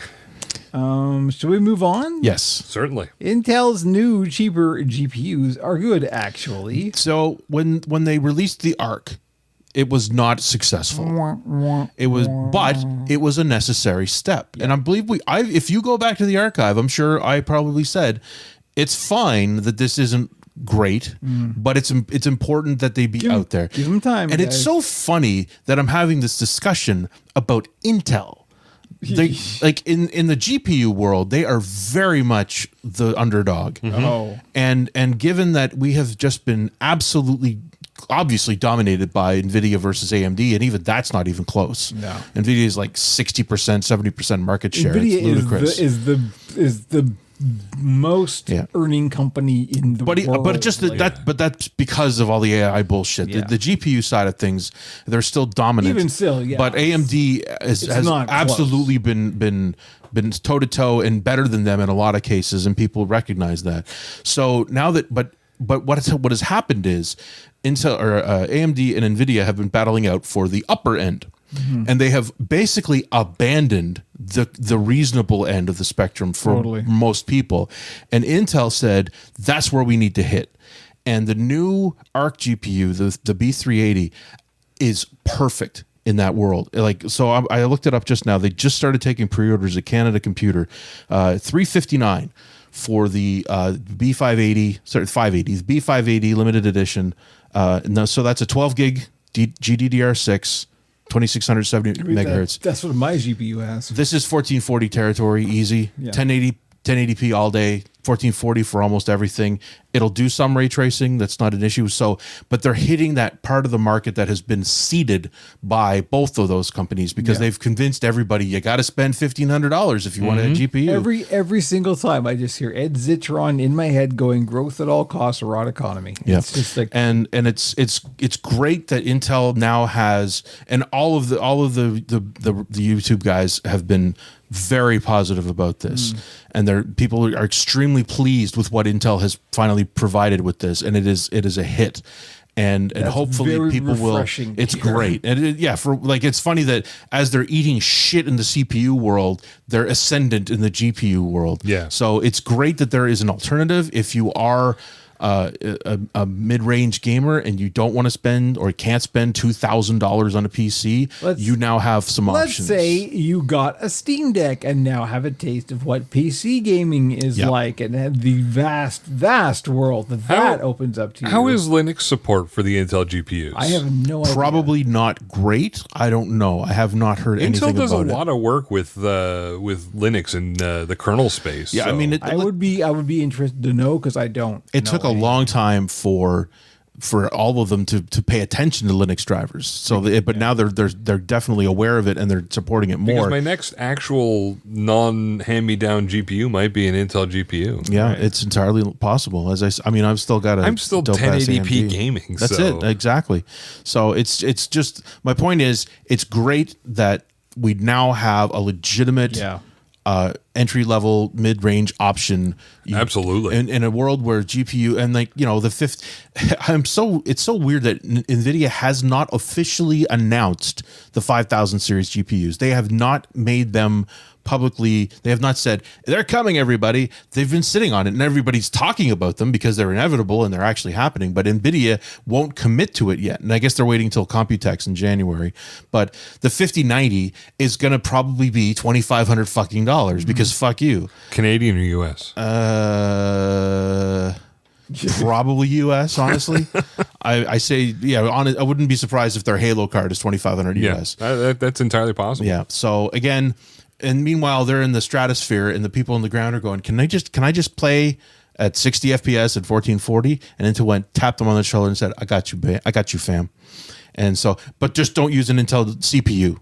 Yeah. Grab yourself a nice AMD Honestly, CPU. if you're looking to upgrade at all at the moment, don't touch CPUs from either company. Like don't. Well, there are major problems. Ryzen with both. and Intel are both having the struggle. It's worth at least pay attention to the news. We've moved to a new architecture, and that is always a rough road at first. Like, let this generation and maybe even the next go by before. So Intel usually works on a tick-tock. So there'll be the tick of a new architecture, the talk of the next chip that's not going to be a huge change, but it's just an update. Wait for the next tick. But the fact that I'm still seeing my CPU, the 5600X, as they still sell them, which is shocking to me. This like 4 or 5 years into it, that's still an option that you can buy at the store. It should have been long gone by now, but it was so ubiquitous and such a great value that it's still a reasonable choice. And it makes upgrading look like a fool's gambit. And so much is GPU dependent now. Yeah, absolutely. If you're gaming, it's all GPU dependent. Your CPU is hardly doing anything. So, So it's good to know. So on a similar note, if you're in Canada, I hope you didn't buy a game console on Black Friday because we're all getting a GST. When you're hearing this, this will release on the morning of the 14th. Yeah, this will be the brand new world for the next couple of weeks because we're getting a tax holiday for the GST and or HST, depending on what province you're in. I don't have anything I want to buy, and I don't have any money to buy it. And that's fine. And it kind of sucks that they just kind of snuck this out there literally after Black Friday. They kind of went, oh, by the way, we're going to have a tax holiday. I guess that was intentional.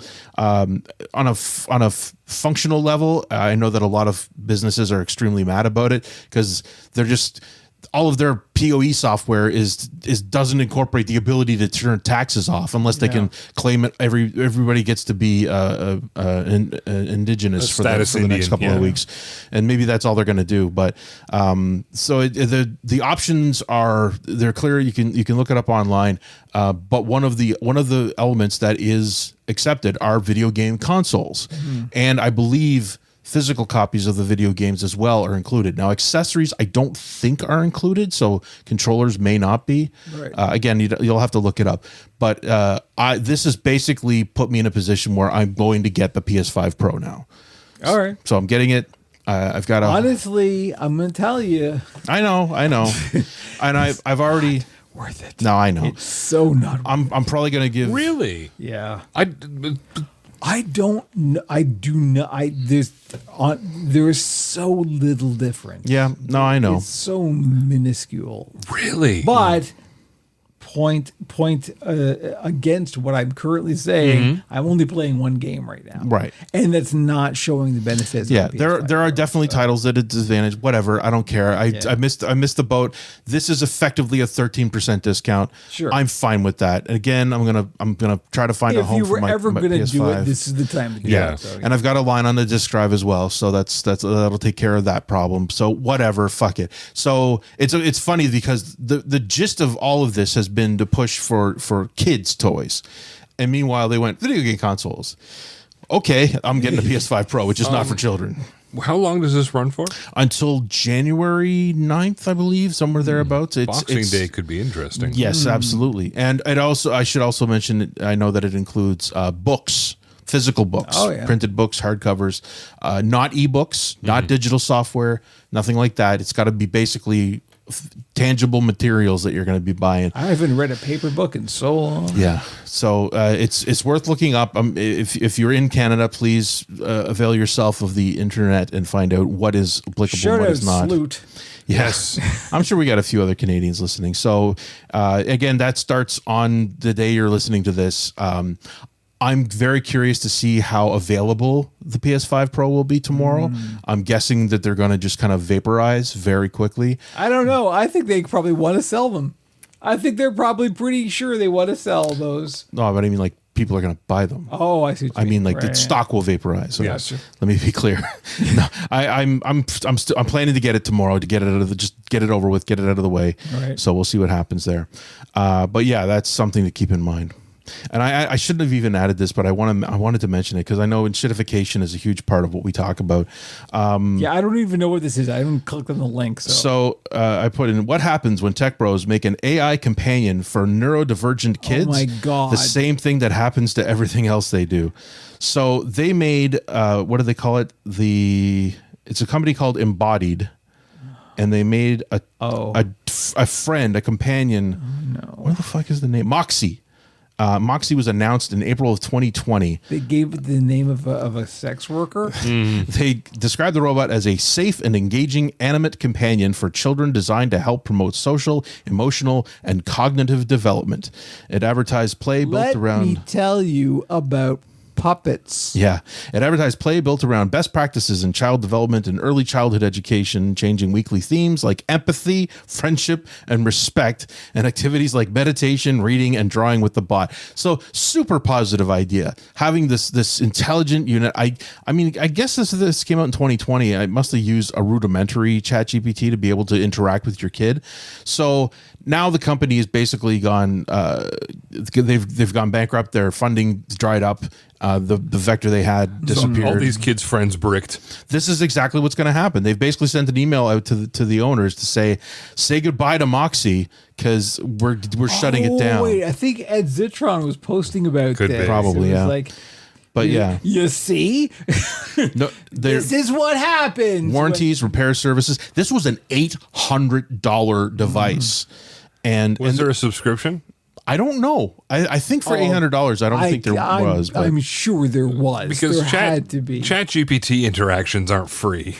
but so you've got young children that this is their friend, and they literally have to say goodbye to their friend because the company that sold it to you is no longer going to support Look, it. kid, it's an important life lesson. Well, Get this is used to it. This is like people who got early ocular implants to see, and then the companies that made the interfaces went under, and there's no one to maintain the cameras now. Yeah. The fucking corpus is real. There was a there's brutal video. It's not on this article. It was on Aftermath of it was a TikTok of a father consoling his child, trying to explain to them that Moxie was going away or going to die, and the kid was in tears because, like, why, Daddy, why? He basically said, because the company's going to close. The open source community needs to get the fuck on this. Well, and this is it. Save the day. There was something. It came up in discussion how there was another company where something similar happened, and they wanted people to pay £150 to basically run their own server for whatever that software was. Yeah. So even though the company was going away, they still wanted you to pay $150 for the ability to keep it alive on your own terms. But it's just, you got to understand that anything you buy that is reliant on a server, you have to understand that there's a very good chance that it's going to be. One day Destiny is gone.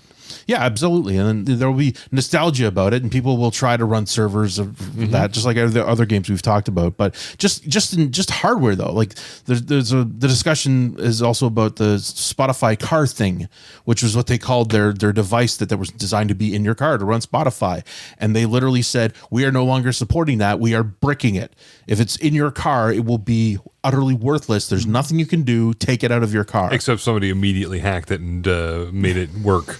Right, of course. This is a good segue into the next section. Good, actually. please. Are you good? Yes, You absolutely. Good? I just wanted to throw that in. We're going to do our year-end wrap-up in tech. And for me, the real standout thing in tech this year was the year I got to grips with Linux. And this was the year I started self-hosting a bunch of stuff. Things like the PeerTube server. And here's what's valuable about that. This is exactly what you were just talking about. So, like, let's say tomorrow Google decides that I don't have a YouTube channel anymore. Right. I still have a way of reaching an audience. I own my own PeerTube server. I can publish my videos. My videos can go out to people, and nobody can say shit about that because I run the server. That's the thing. And it's like, I run services that I use internally here in the house. I can watch YouTube videos with no fucking ads. Like, there's so much good stuff that comes out when you take all of this stuff internally and learn about. I mean, yeah, you got to learn some shit, but that's not a bad thing. Like, you've got a brain. You could use the brain. It's fine. And that rides into how this year people are more aware than ever about right to repair. Yeah. That's been a huge part of the discussion. Totally. And more companies are realizing that people are demanding it, that they should have the ability to fix things. this ties into the Mr. Pi thing too, Yeah. because like a lot of the stuff that we're running on these Mr. Pis would not otherwise be available to be run. And it's like, apart from the discussion about software piracy, is the discussion about preservation. Yes. And because these things are now cultural artifacts, and from a kind of archival position, these are now moments in our culture. And if we don't get serious about preserving them, they will go the fuck away. And we need to sort of take that stuff seriously. And the only way that's going to stay around is if we do it. Yeah. Nobody else is going to do it. We have to do it. And that was the thing that I really blossomed for me this year was actually taking responsibility for that kind of thing. And the amount of empowerment that gives you, and it's the change in your mentality of how you look at tech and how you interface with tech and how you view the world through the eyes of your technology, because that's what we do every day. We're all staring at a screen every day. Yeah. And that's how you interface with the world. And so how you interpret that, it affects how you deal with the world. And so when you can take control, it's the old Timothy Leary quote, when you don't control what's happening on your screen. You are being controlled by the people who do control what's happening on your screen. And so that was my standout thing this year in tech, was taking control of what happens on my screen. Yeah. I guess that's my lesson. How about y'all? I got a new watch. And it's Android, and that's important. Yeah. It's the 6 and not the 7 because I'm not stupid and I didn't pay. I got this on sale on my birthday. It's great. It's the Galaxy Watch 6 because the 7 was out and they were trying to get rid of the 6 because what the fuck How's the what was wrong? round screen? Is I love is it. actually round? Yeah, Is it- yeah. It's Okay. full. It's the full bezel. So it's great. It's like I said, the 7. You know, initially I was going to go with the 7. I just said, "Fuck it, I might as well get the better one." But this was, for whatever reason, they were just purging them, and I got it for $200 and some odd instead of the $400 I was ready to You pay told for the 7. I did, yeah, The remarkable deal. That you yeah. It was meant to be, but yeah. Other than that, I've been a little. Well, I mean, all the tech that I'm getting has just arrived or is coming in the new year. So Yeah. it's been. Well, I guess also for me, it's like this was the year of the Steam Deck. Yeah. Right. Like that was a real revelation, Jamie. And he like, I mean, it's same thing basically. I think. still the Steam Deck. Like I got it last year, and it's still just such a useful thing. To a lesser extent, the Odin 2 has been really nice, having a smaller, more portable device that I can just have in a bag all the time. Whereas the Steam Deck, if I'm going somewhere, I take it. But if I'm just out and about, a lot of times I'll just have the Odin in my work bag because it doesn't take up much space. And like the Mister, just the things that remove barriers between you and playing games. Yeah. Which is really nice. And just being able to experience that hardware again, or at least the aspects of original hardware on the Mister is real important. Yeah, a lot of the interesting stuff happened late in the year. I think That's crazy. that's the thing, right? The Mr. Pi is a real kind of like, oh wait, this is a whole other thing. But it was tacky looking at the market, saying, well, like Intel pulling the education discount on the DE10 Nano, the blanket one. Now you have to prove you're a student, and then you can get a discount, but it's still not that great. And saying, you know, okay, well, I work with procurement and layout and designing these things and FPGAs, so he put it together and got it out. There's another company that really sells off AliExpress. QM Tech or something like that. They also do a DE10 clone, but It doesn't have the love. it's really nice, and it's great being able to get it, like get into an entire Mister setup for less than the price of a single DE10 Yeah. Nano in Canada. I guess the other thing is me starting to get into retro tech. Like the fact that this was the year I actually reunited with the TI-99 Yep. 4A. That's Such a beautiful story. That's huge, right? That's gigantic. It's And the fantastic. fact that I've got like 2 of them now, one of them is mounted on the wall, literally, because it's a piece of fucking art. And the fact that it's so fully functional and Yeah. it's just there. And now that I've done the video chip replacement, there's another thing, right? It's like I've actually opened up and had my hands in the guts of a TI-99 4A Yep. and replaced a chip. You did surgery. You're I a did doctor now. surgery on a goddamn TI-99 4A. That's wild. It's been quite the year in tech. Yeah. For me particularly, let me tell you, it's probably not going to be that going forward. And I think this is one of the things that the lesson for me, at least, because going into 2025, because, you know, financially I'm in kind of a rough place, and learning Linux and learning about retro tech, one of the things that we kind of have to learn to do, and one of the things that's good that as we get into the retro thing, one of the lessons is that we have to keep our hardware around longer. Yeah. Right.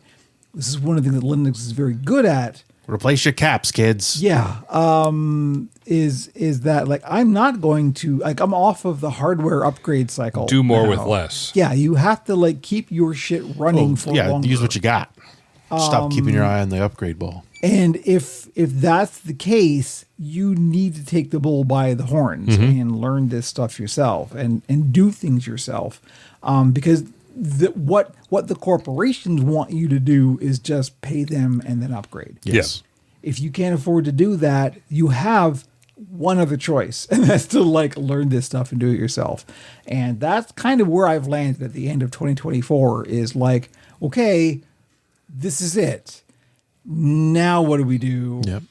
Because you've got a bunch of stuff. How do we make it last? That's the lesson here. So, okay, I think, are we good? Yeah, we're good. We good? We're going to take a break, and we will be back with Pixels and Tokens.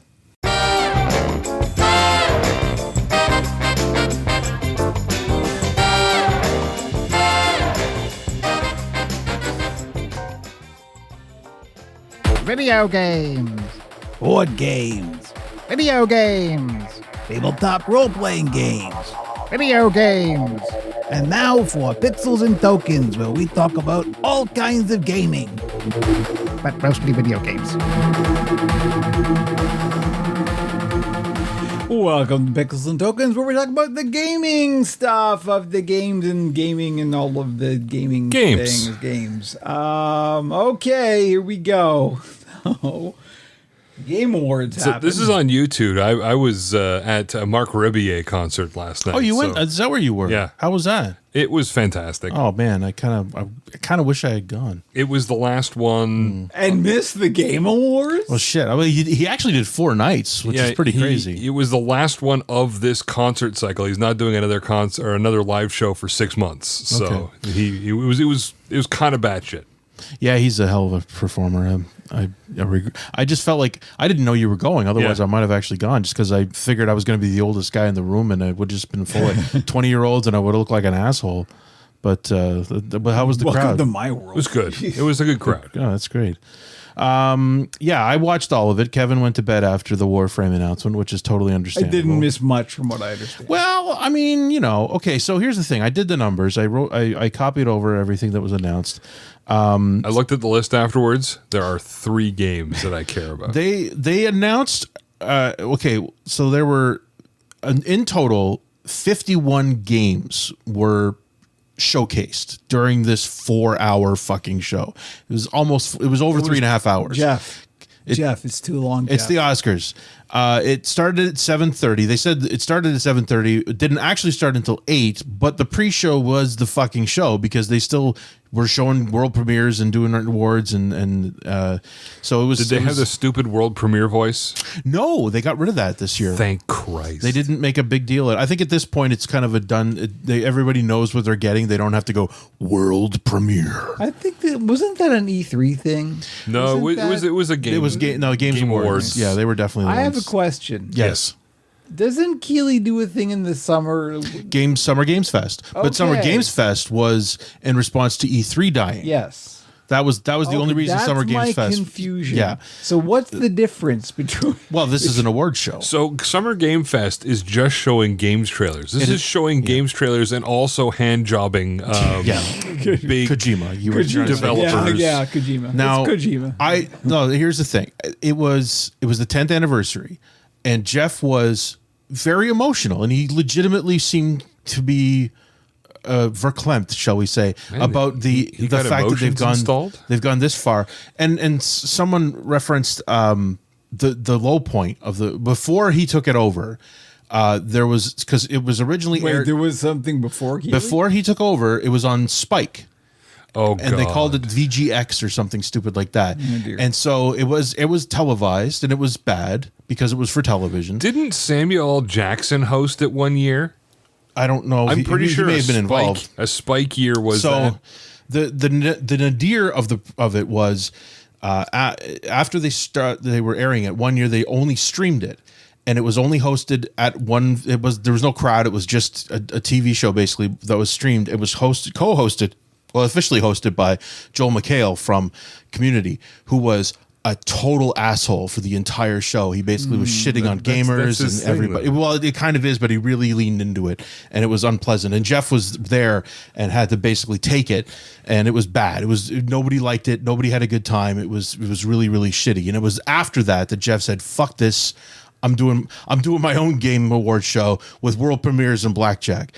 So it's been 10 years, and there needed to be an official awards ceremony. Did there? For gaming? There did, absolutely. Did there? It's an industry that needs to be celebrated in the same way that film and music is celebrated, and television. Does any of it really need this? I'm not saying awards are important by any means, but it is nice that they've got this show to have their moment in the zeitgeist. I will, I just said I feel like it is, and I'm kind of stuck between you two. So they had a lot of very positive things. This being the 10th year, they have gotten the kinks out by and I will large. say it was a little bit less cringy than usual. I usually am like, I can't even do For the 10th year in a row, Hideo Kojima won the Lifetime Achievement Award. There was, in the middle of the show, they gave an award to a gentleman named Amir, I can't remember his last name, who basically started an online community for developers who have been let go. Yeah. And it was a very positive piece, and it was very direct. I mean, there were some feelings. Yeah, happened. They were very clearly stating that this is not cool, that this is happening, that these people put their lives into these games. That'll hold those SOBs. Well, yeah. So, and last year it was kind of shitty because, and Jeff took some shit for it because they were trying very hard not to piss off the corporations by letting a lot of this happen.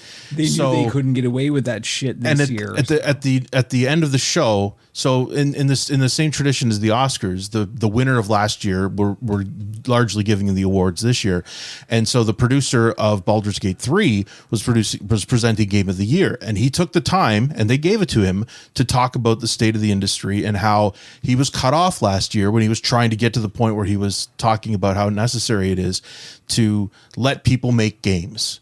And that was the core of it, is like when you let people that are passionate about games make games and not worry about all of the corporate bullshit. I'm not going to quote him exactly, but it was basically to the point of let the passionate people do the thing that they're passionate about and you will be rewarded. Baldur's Gate 3 was a monster success, massive success financially and critically, and almost everybody who played it loved the shit out of it, and that needs to be. And this was the theme of the night, and all these award winners were basically people, and it's great because Balatro won several awards, and that's a single dude. One person developed Balatro. Who accepted for him? Two people. He's not a person who wants to reveal his identity. He very much wasn't. And the guy that accepted, I would have said, absolutely, that's him, not him. It was him and a Japanese woman. And they spoke for him for some reason. Yeah. So yeah, he's still being very secretive about it. But they're celebrating everything. Black Myth Wukong was heavily focused on because major Chinese release, first time a major Chinese development game has been a huge success again, and it was independently produced outside of the corporate system, and people were really into that. So that was the kind of the theme of the night, was let people make the games that they're passionate about, and you will be rewarded. You're not going to get Concord in that world. Concord was just corporate as fuck. It was. I wish it won an award and didn't exist for it.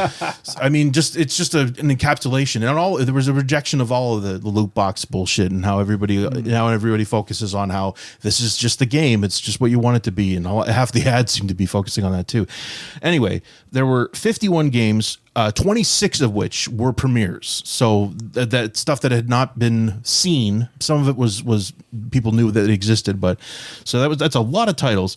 One thing that nobody's really mentioned is out of those 51 games, only 2 are console exclusive, and one of them was just Thick as Thieves, which is Warren Spector's new game, which is like a multiplayer thief goof sim. I thought it was a thief game, honestly, but it was just a kind of lighthearted one. And the other one was the final announcement, which was Intergalactic: The Heretic Prophet, which is Naughty Dog's new joint, which looks absolutely fucking amazing. I'm extremely excited about that because they're one of the best developers going. The fact that it's PS5 exclusive, eventually they may do PC versions. I mean, right now it's an exclusive because they're really going to leverage the shit out of the hardware. But it's a there's no sci-fi money in exclusives anymore. Right, that's exactly. The thing. Like that's not where you make your money. It was far and away the exception. Everything else was across platform, and if not just PC and Xbox, it was on all the platforms. So we've gotten away from that, which is great. Some of the notable ones, a lot of retro styled ones. Ninja Gaiden Ragebound was the first one they debuted during the pre-show, which is a side scroller Metroidvania. There was a bunch of Metroidvania titles.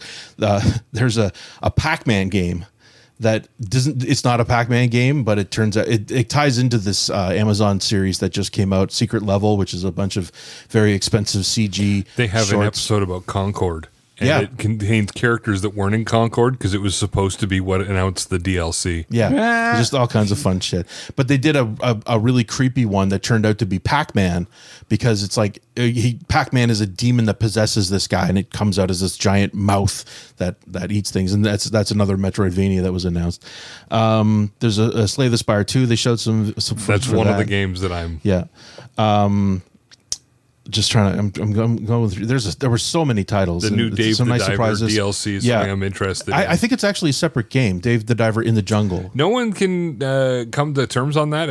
Some people are saying DLC, but it doesn't say Dave the Diver 2, so it's probably DLC. I have a feeling it's a different take, and I think they're going to treat it as its own title. It won't be expensive either, I'm sure.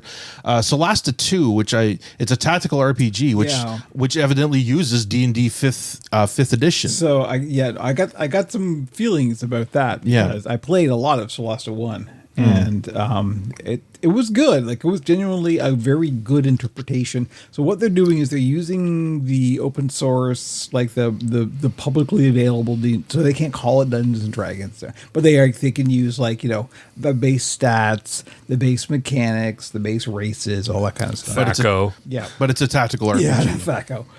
I mean, the trailer they showed was just another CG fest of just creatures killing each other, whatever. But it should be a very interesting title. They did a good job with the first, so I'm sure they're going to do a good job with the second. Witcher 4, which was just announced to be in production, and then, oh, by the way, here's a trailer, which is obviously rendered material, but it shows that Ciri's the main character of the new game. I am genuinely interested in that, as we talk about in the Discord, because I've always liked the idea of The Witcher. I really like the mechanics of The Witcher. I just don't like Geralt. Right, and he's not a focus on this one. So with Ciri as the main character, I'm like, okay, I enjoyed Cyberpunk so much, and surprisingly so, because I did not expect to, that I'm like, okay, you know what? If you're going to make Ciri the focus of the next Witcher, I'm in. I'll go with you. One amusing element of it is as it started playing, it said the text at the bottom said, "Running on unannounced NVIDIA hardware." Fuck off. So that was amusing. Elden Ring Night Rain, which turns out it's a standalone co-op game. 3-player co-op, and it's roguelite. Yeah. Oh. You have 3 in-game days to do stuff, and everyone has choices as to what they want to combat, where they want to go, and it affects the world. It's very not a Souls game. Okay. Like mechanics wise, but it might be because FromSoft they can either make a Souls game. They make one game. Yeah. It's a very interesting direction to go in, rather than just make another DLC. Now I'm interested. Yeah, so that could be interesting. But Sony's about to buy the company that owns them, so right. It'll be PS5 exclusive. We'll see. It'll be PS5 and PC. Yeah. They announced the new title from the creator of Ico and Shadow of the Colossus, which is being referred to as Project Robot, which looks stunning. I mean, there was a very simple teaser that they showed of a weird creature climbing a giant robot, and then a giant wave of purple light takes everything out. But it's given vibes, as they say. It's got the scale. I'm very intrigued about where that's going. Split Fiction from the creators of It Takes Two, another co-op game. Did you ever see It Takes Two in action? It is the best iteration of co-op gaming. It's side by side, you and somebody else working together in the game, and it's designed for a co-op. And you can play it on a couch co-op, or you can do it online. I'm sorry, the best multiplayer game is Keep Calm and No One Explodes. That's true. So anyway, Split Fiction, the element for that one is that the two characters are writers. One writes sci-fi, one writes fantasy, and they are basically pulled into a virtual world by a developer whose intent is to steal their stories, and they weren't supposed to be in the same bubble together. So they're living their worlds simultaneously, and so each of them is uncomfortable in the other's worlds. But it looks absolutely fantastic, and I'm very excited for that one. Black Frost: The Long Dark 2, Borderlands 4. They showed a little more of that one. I wanted to point this out. This is how you know that I am not in charge of the Game Awards. Because they had Statler and Waldorf and Randy Pitchford under the same roof, and they did nothing with that. If it were me, Pitchford would have left that stage in fucking tears. Yeah. Are you kidding me? They would have annihilated him. No, you can't not do something. Dude looked like he tore apart a couch for the outfit he was wearing too. It was sad. Went full Herb Tarlick. Yeah. Oh yes. Yeah, that's excellent. Actually, that's very good. That's very accurate. Listen, I'm up on the topical references that the children of today will the kids understand. know the Herb Tarlac. It looks good. At first I thought they were going in a slightly different direction. It's a Borderlands game. I have always separated Borderlands and Randy Pitchford. There's no. For a minute, it looked like it was going to be a tactical RPG or something with the armies fighting each other, and then they finally went, no, it's just the main. Guess character, what? just It's the another forward. Borderlands game. Yeah. So that's cool. New Virtua Fighter from the developers of Like a Dragon, which is really surprising, but it is a fighting game. But I'm wondering now if it's going to have some kind of RPG element to it. But it looks beautiful. And then the next game they announced was also from the developers of Ryugo Gata. I can't remember what they're called exactly, but it almost looked like the same world when they entered into it. But it's called Project Century, and it's set in 1915 Japan. And so I did have a bit of a bone to pick with the trailer. Oh yeah, The music was completely inappropriate. that's fair. That's fair. It was a little sorry. too As a jazz aficionado, little too edgy. It was it was just that it was too late. Like the music, okay. That music would not have been in 1915. That's yeah. I think they were just trying to set the mood. They didn't want to have dubstep or something. It's old. Yeah. It's what old music sounds like, right? But it's coming. It's further on my list. But Mafia: The Old Country is another one it's already been announced, but this was the reveal, which is set in basically like 1915 Italy. In Sicily, so it's the foundation of the mafia, and at first I was like, what are they doing here? And then I realized, oh shit, this is Red Dead Redemption. Like that's basically what they're going for, is the Red Dead Redemption 2 style world. It's so it's in the past, but that's the kind of vibe that they're going for. That's what they're doing, and I think that this Project Century is also like that. It's in a time well outside of ours, but there's still a lot of stories to be told in that. And you don't need high technology for that, but it's going to look stunning. Turok Origins. Dude, that was a surprise. Yeah. There's a franchise that was begging for revival. I didn't make a note. It's being developed by a good developer, but I can't remember who. So it has some potential. A Pal World expansion. Something called Warframe 1999 was debuted. I don't know what that is. So all right, well, I mean, we'll get into Warframe later. We'll do the whole thing. Already. Onimusha: Way of the Sword, a new Onimusha game that was a PS2 action series that I think they might have made one in PS3. Seeing Japanese words that I don't understand. There was an Okami trailer. That came later. The Onimusha title is basically it was effectively like a Resident Evil set in feudal Japan, so demons in feudal Japan. It looks like it'll be a lot of fun. The Russo brothers are producing a couple of games set in a universe that I'm not familiar with, called Dungeon and Fighter. It's evidently been around for quite a while. It's kind of an anime thing. So they've got it's somewhere in my head. I just don't know what. So the trailer they showed was for the first Berserker, Kazan, and it's playing out, and I'm looking at it going, oh, this is a new Neo game. Neo is an action series on PlayStation that I think is on PC as well. NIOH. Yeah, and it's closer to Ninja Gaiden than Dark Souls, but it's that same kind of a combat thing, and it's just a pre-rendered trailer of this asshole fighting demons and shit. Okay. Cool. Haven't seen that before. It's no gameplay footage at all. It's just again vibes, but not in a fresh and exciting way. The anime game Arad Dungeon and Fighter that looks interesting in that kind of a vein, but again, not our cup of tea. Post Malone is featured in the new Hunt Showdown expansion.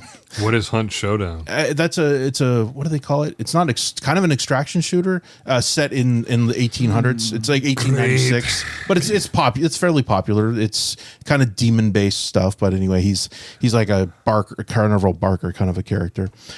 Stage Fright from the people who made Overcooked, which is another co-op game, which had a very cool reveal on stage where they came into the real world and were on the displays, and it was a fun demo.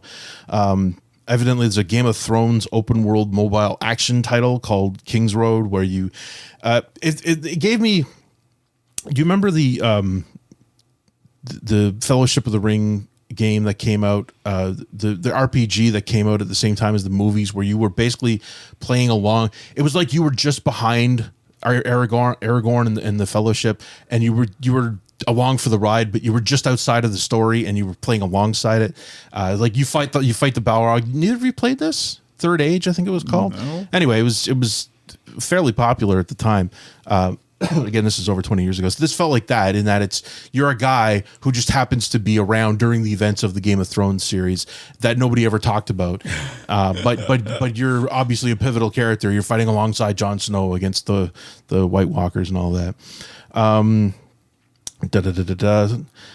They had a lovely moment of Sonic Racing Crossworlds where they showed Shadow driving a car, and they're bringing back Sonic Racing, and I'm sure a lot of people were very excited about that.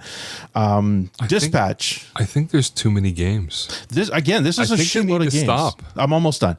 Dispatch from Telltale looks fantastic. It feels like Invincible, the series, the comic book in the series on Amazon, where it's about a guy who was a superhero because he had a robot that his father had built, and the robot exploded, and now he works for a dispatch company that dispatches superheroes. So you have to decide which heroes are going to deal with each situation, and you have to pick the right one for it, and the right teams to work together. And it's funny as hell. It's got a really good cast. It looks like an animated series, but it's a game, so that's going to be really cool. Then they did the big Okami reveal for the new. They literally have just started development on it, so that's not going to be out for at least 3 years. And then they did the Intergalactic reveal for Uncle Trent is doing the music for that game. So Trent and Atticus Ross are doing the score for the Intergalactic, the Heretic Prophet. And nobody gives a shit who won the games, except Astrobot did win Game of the Year, which was nice. The Game of the Year winner was also the Children's Game of the Year, which is amazing. It's amazing that they were able to celebrate a game that's good for everyone.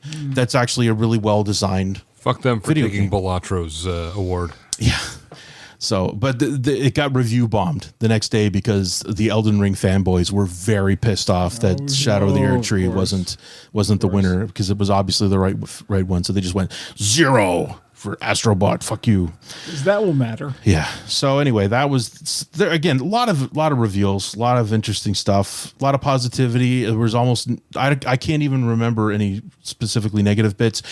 Seeing Todd Howard stand next to Troy Baker was fucking hilarious. I've been posting memes if you want to join the Discord. Harrison Ford looks old as fuck because he's old as fuck. The man is not young. Yeah. And that's just how it goes. Surprised he said yes. But again, it felt good. The show felt good. People seemed to be quite pleased with it online. There was no stories afterwards about how they fucked something up horribly. It was a good time for everyone, and a lot of interesting titles were revealed. So there. It was the least offensive yet. Yep. Huzzah! So moving on. This is good news. Yes. Everybody.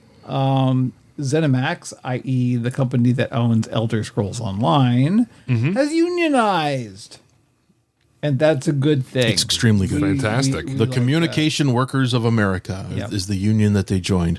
And it's a big deal. It's another very large group of developers that have joined a union. And Microsoft, since they own them, are going to be forced to recognize the union. In other news, Elder Scrolls Online has been canceled.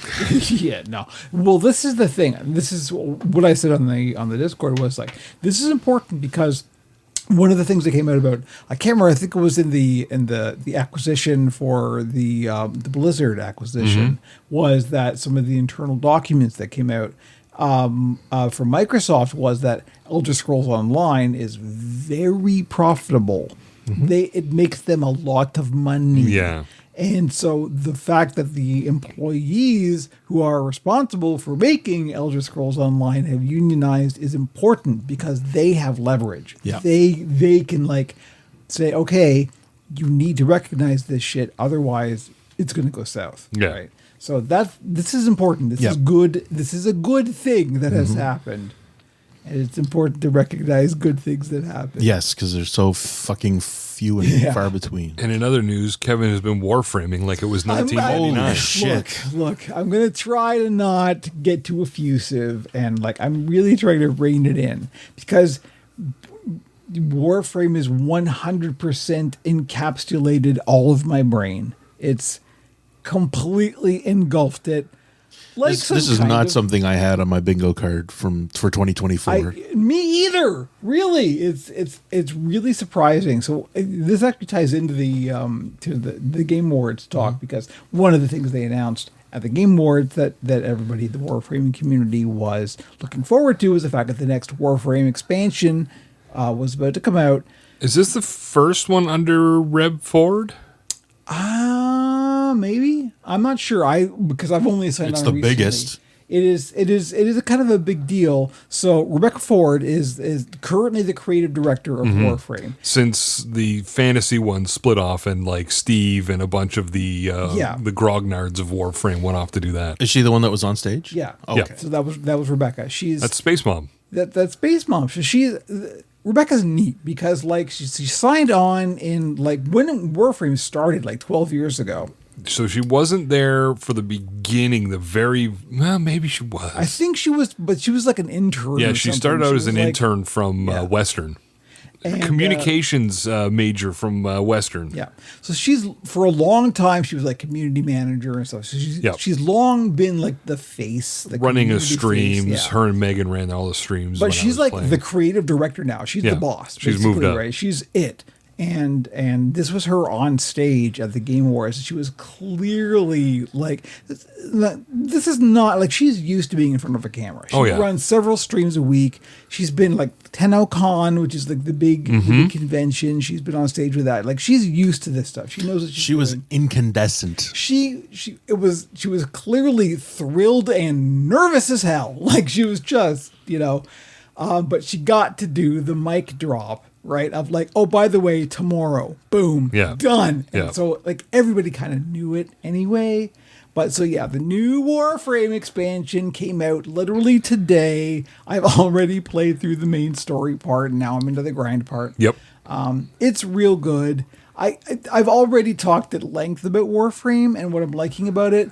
So I will not go too far into it again. But one of the things that I'm kind of appreciating more and more as I'm playing is the kind of corporate culture that's around Digital Extremes. And Andrew posted a thing from a journalist, question mark? Any as much as anyone, really. Frost, Yeah. who I hadn't heard of before, but they had posted a video. They're currently consulting with Digital Extremes. He's doing a very large project about the industry, Right. and this was he kind of jumped the gun a bit because he wanted to talk about it. Worked into what he was talking about, and his Yeah. talk with Digital Extremes definitely was a big So element his of video is nostalgia. kind of an overview of where we are in the industry, and he's using Digital Extremes as an example of here's how to do it right. Basically, like here's how to not be crappy and shitty. Yeah, and it was about nostalgia specifically, Yeah, it but it was was about- because yeah, exactly. this is a game that's been around for 10 years and it's still fresh.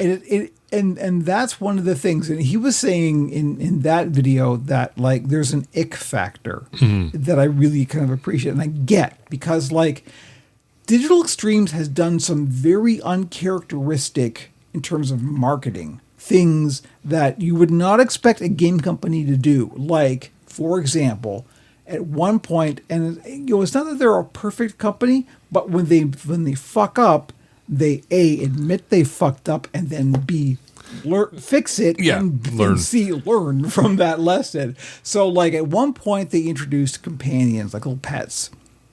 And they introduced a character skin basically a gotcha game, Yeah. like a loot box kind of a thing, where it's like you get skins for them, and they thought it was fairly innocuous because, well, it's just cosmetics, it's just whatever. So we'll put a loot box kind of thing in here, and you can just kind of randomly roll, and maybe you'll get the skin you want, maybe you won't, but then you can buy another, etc. and so on. And it was a slot machine kind of mechanic.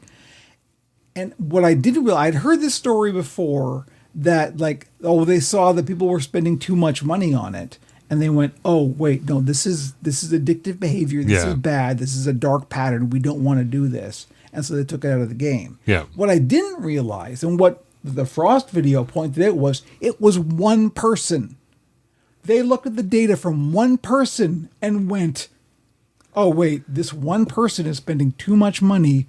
If one person does this, this means more people can do this. Yeah.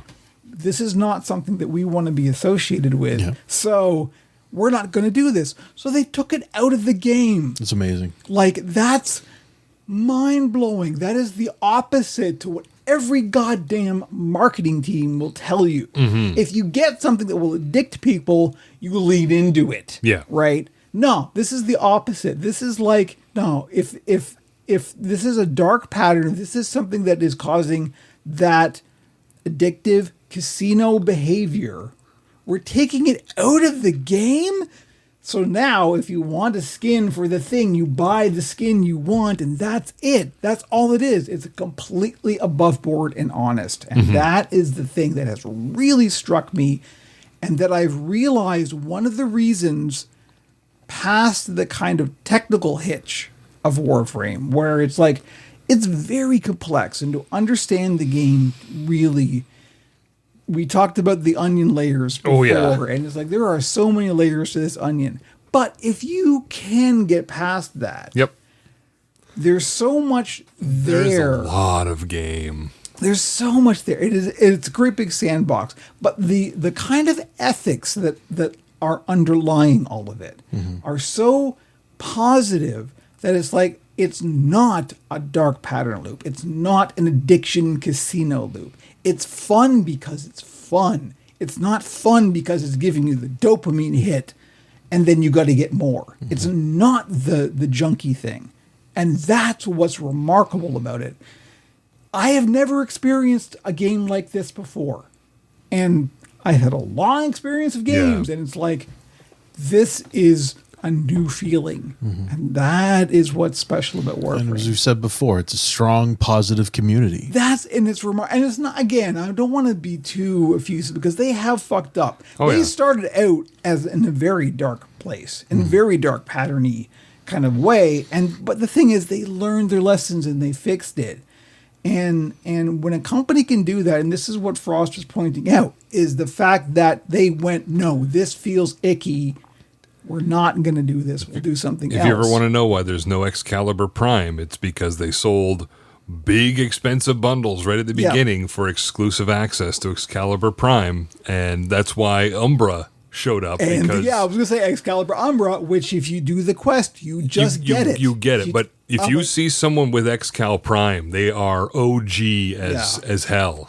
So anyway, that is what's great. And the thing that really kind of cemented this kind of idea for me and the minutia of it was, I was like, so, okay, it's a very, very grindy game, which again, for me is good because I like grindy games. Like, I like a game that I could just kind of go, okay, I need a thing. I got to grind for this thing. What's the thing? I'm going to go grind for the thing. And it's relaxing. It's nice. I know a lot of people don't like grindy games because it's like they want to get to the thing. There has to be satisfaction in the loop. Yeah. Diablo gets that in spades. Destiny, when it's at its best, gets that in spades. Absolutely. And that's the thing. It's like there's a relaxing quality to the whole, like, this is my game. I'm going to play. It's like getting into a warm bath. It's like, this is my relaxing thing. I still enjoy just going to a planet and doing patrols. Absolutely. In Destiny. It's still satisfying. And for a while. Well, yeah, but that's the point, right? This is your thing, and you're just going to do the loop, right? This is what fucking killed me. So I was looking through, I need a particular mod for a build that I'm working on. And I'm looking through the wiki. And okay, the wiki says, okay, I got to go to this mission on this planet. This is the best chance I have. And then I realized, oh, hang on, there's a link. The link was to the official Digital Extremes published loot tables. Yes. Digital Extremes Yep. publishes their fucking loot tables. Yep. for What all- the drop chances for everything. Yeah.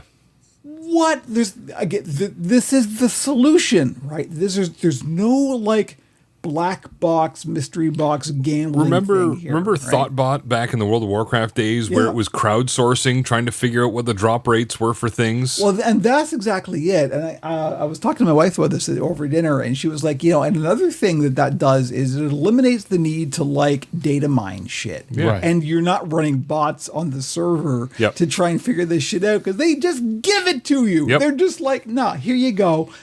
So you still have to grind for it. You still have to do the loop, but there's no mystery. There's no like, there's no slot machine. And Digital addiction Extremes thing. is able to employ 100 or however many developers they've got.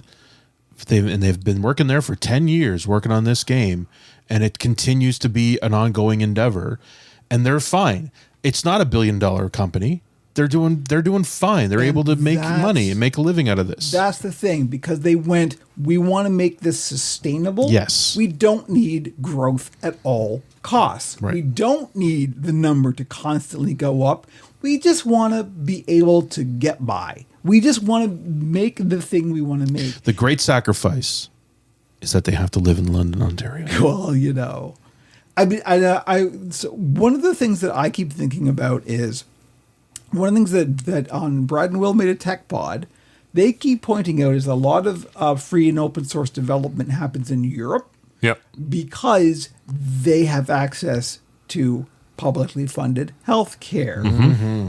That's also the case in Canada. Yep. So that's one of the things I'm sure that leans into the culture that Digital Extremes has is that they can do that because there's a little bit less pressure. You should hit up their social media manager and see if he can get a tour. I am seriously thinking of going to the next TennoCon. Yeah. It's not that far. Nope. I'm like, oh. It's a bus ride. Come to beautiful London. So anyway. No, the other London. Yeah. Warframe's good. Yeah. So And this 99 is good. 1999 is fantastic. And let me tell you, one of the best things about so this is the other thing. Because they have this mentality of like, we're just going to do shit and see what works, and what doesn't work, we're not going to do, and what does work, we are going to do. They take wild swings. Yep. They try to bolt on any weird shit Yep. onto that game, and they will just try anything. So this is another example of that. They're just like, we're gonna make a completely different kind of fucking thing, and we don't care. So 1999 is like that. There's a narratively there's a time loop thing that gets Yeah. introduced. So you do go back to the year 1999, and so the whole thing is like 90s themed, right?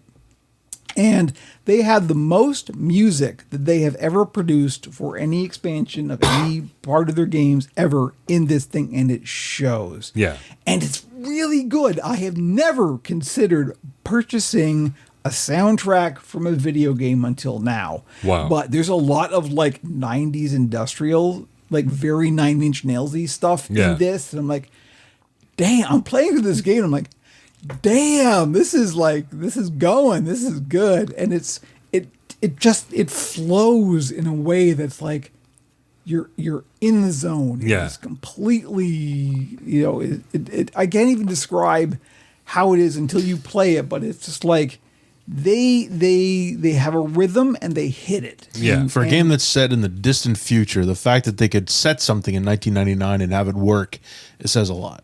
Oh yeah, absolutely. And they go like even in weird directions. Like they made up a boy band online, LYNE, of course.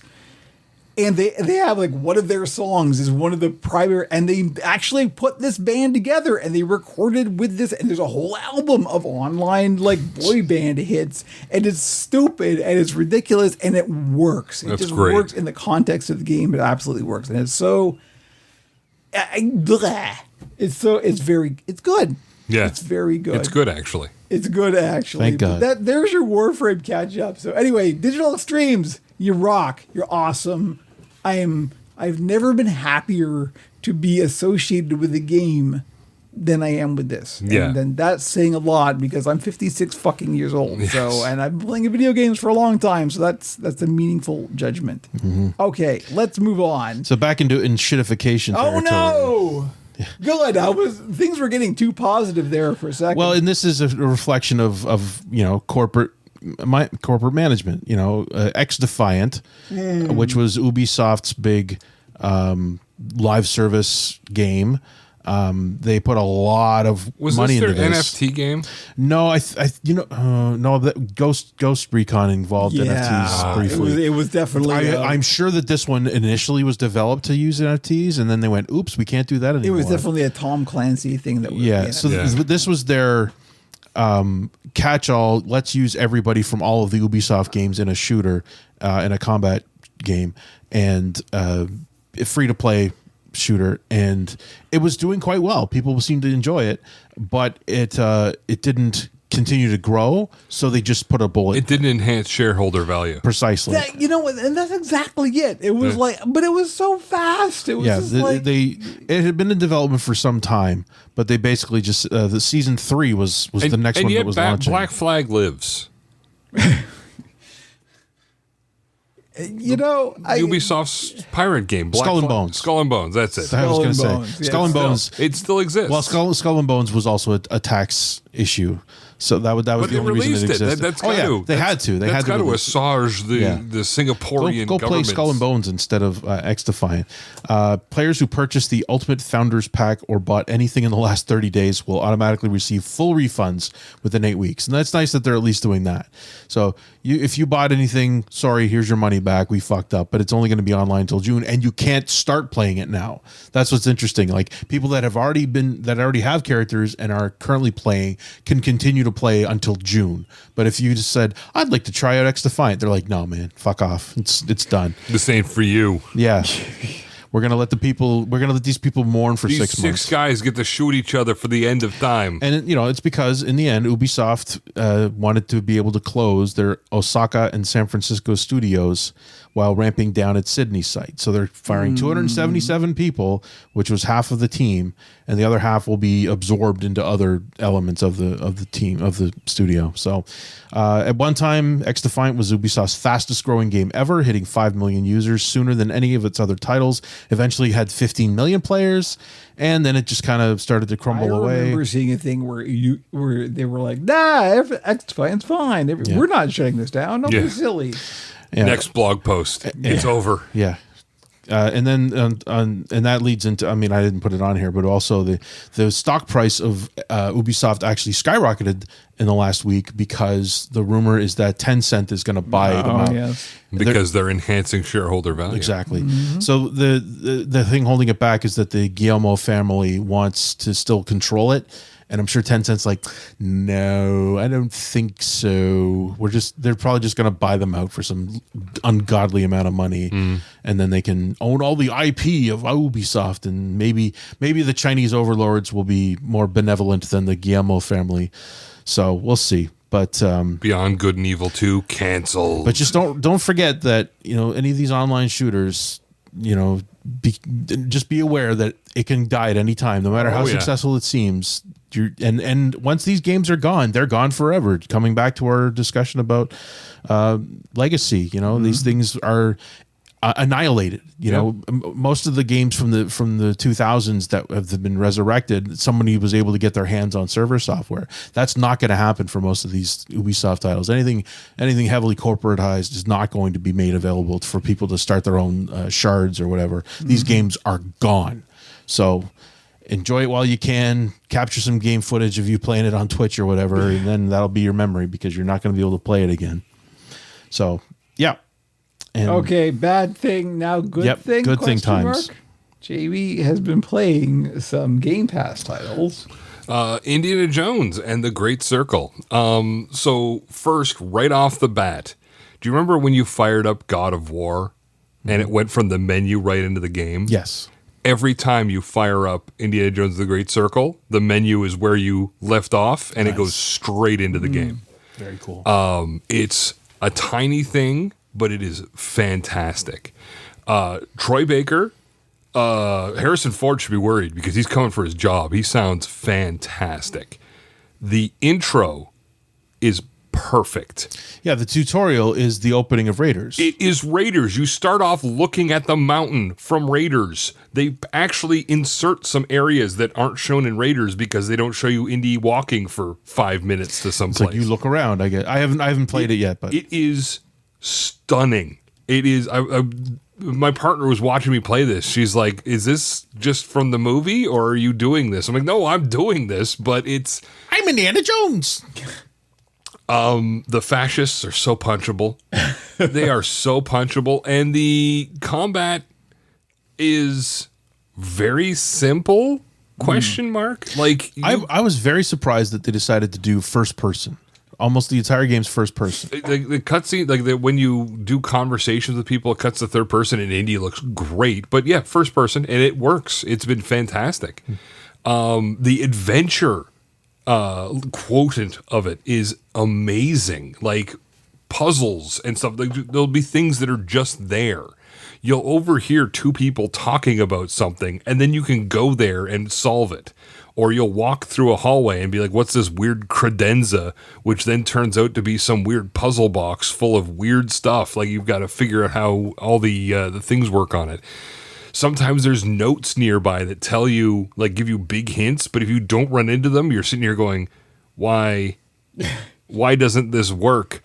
So like it's got some really, really good like 90s adventure game chops, but it's also gorgeous. And the first area you're in is the Vatican, and it is just stunning. And I had, I'd say 4 or 5 hours of just going through this Vatican area. And I'm like, this could be the entire game. And then it wasn't.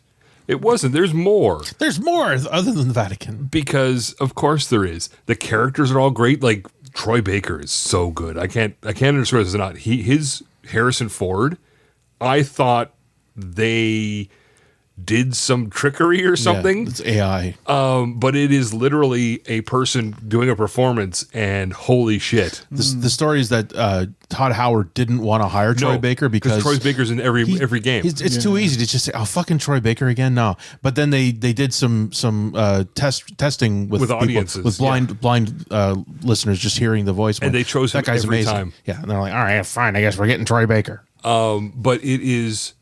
It's fantastic. So your combat is you can either come up bare-fisted or you can pick up like a wrench off the ground. I think I've fired a gun twice. Nice. I've been playing it very stealthy, and if I can hit a fascist over the head with a wrench, I will absolutely do so. Indy has... If anything is going to get me to resubscribe to fucking Game Pass, is like hitting a fascist over the head with a wrench is on the list. I have given so many fascists like hematomas. It's not funny. Actually, it's incredibly funny.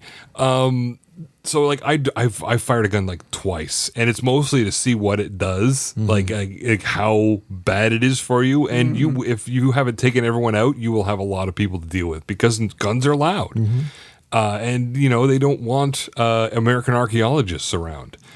But Nobody does. Let me tell you. The combat is great. It's like the right trigger is your right fist, the left trigger is your left fist, left bumper is block, right bumper is whip, and if you whip at the right time, you can pull someone's weapon out of their hand. Nice. But yeah, like the big set piece puzzles are just so good. Like obviously it's going to be cinematic as fuck. It really is. Like you'll end up in these rooms where like Raiders of the Lost Ark, you're trying to figure out how like which thing to push on when you're doing the intro, when you're in the actual Jovito's temple, and he puts the thing on the ground and the arrow hits it. You then have to go and find all the ones with the hole in it and press it, and that will deactivate that row so you can move forward. Like they really do a good job on these set piece room or multi-room puzzles where you're trying to figure out how to move forward. And some people are complaining that there's too many cutscenes. It's like, my brother in Christ, it's fucking Indiana Jones. It's a cinematic story. What do you want? And it's not even like they're happening all the time. I guess if you are mainlining the story, but there are a number of side quests that you get, and they in the Vatican they say, do you want to go to this next part because this is story forward, and you may not be able to finish your side quests.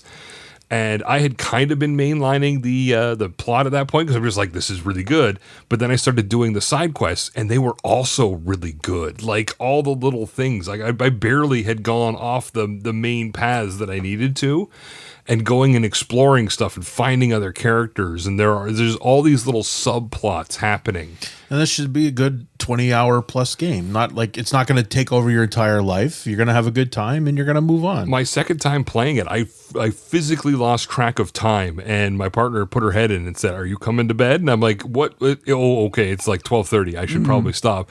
But I was just so into it. It is checkpoint based. You don't make saves, and it'll tell you how far you are from the last checkpoint. And it'll say like you're 8 minutes from the last checkpoint. And I usually try to work it until it says I'm a minute or a couple seconds. Yeah. And then that's when the checkpoint becomes your menu background.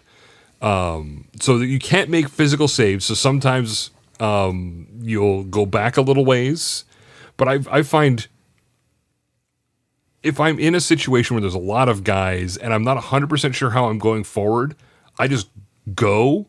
And if I get my ass handed to me, I usually just go back a minute or two. And then I'm like, okay, so I can't just frontally go in. I'll figure out how to approach this. And then it's not super punishing like that. Like getting your ass handed to you isn't a huge detriment. And it's a game that sounds like it's standing on the shoulders of giants, even in just game terms. Like this is the summation of 40 years of games where it's built on a foundation of how checkpoints work and how an action title is supposed to work and settings, and like it's built on that, and that's why it is what it is. And it's also Machine Games who have made their name on the Wolfenstein games, which are big, actiony, very plot heavy, single protagonist. Like it centers around one person. So like they've done all this work, like honing. Who's got a lot of Nazi assets? We need somebody who's got a lot of Nazi assets. We know how good it is to punch Nazis. Let's do it in 1936.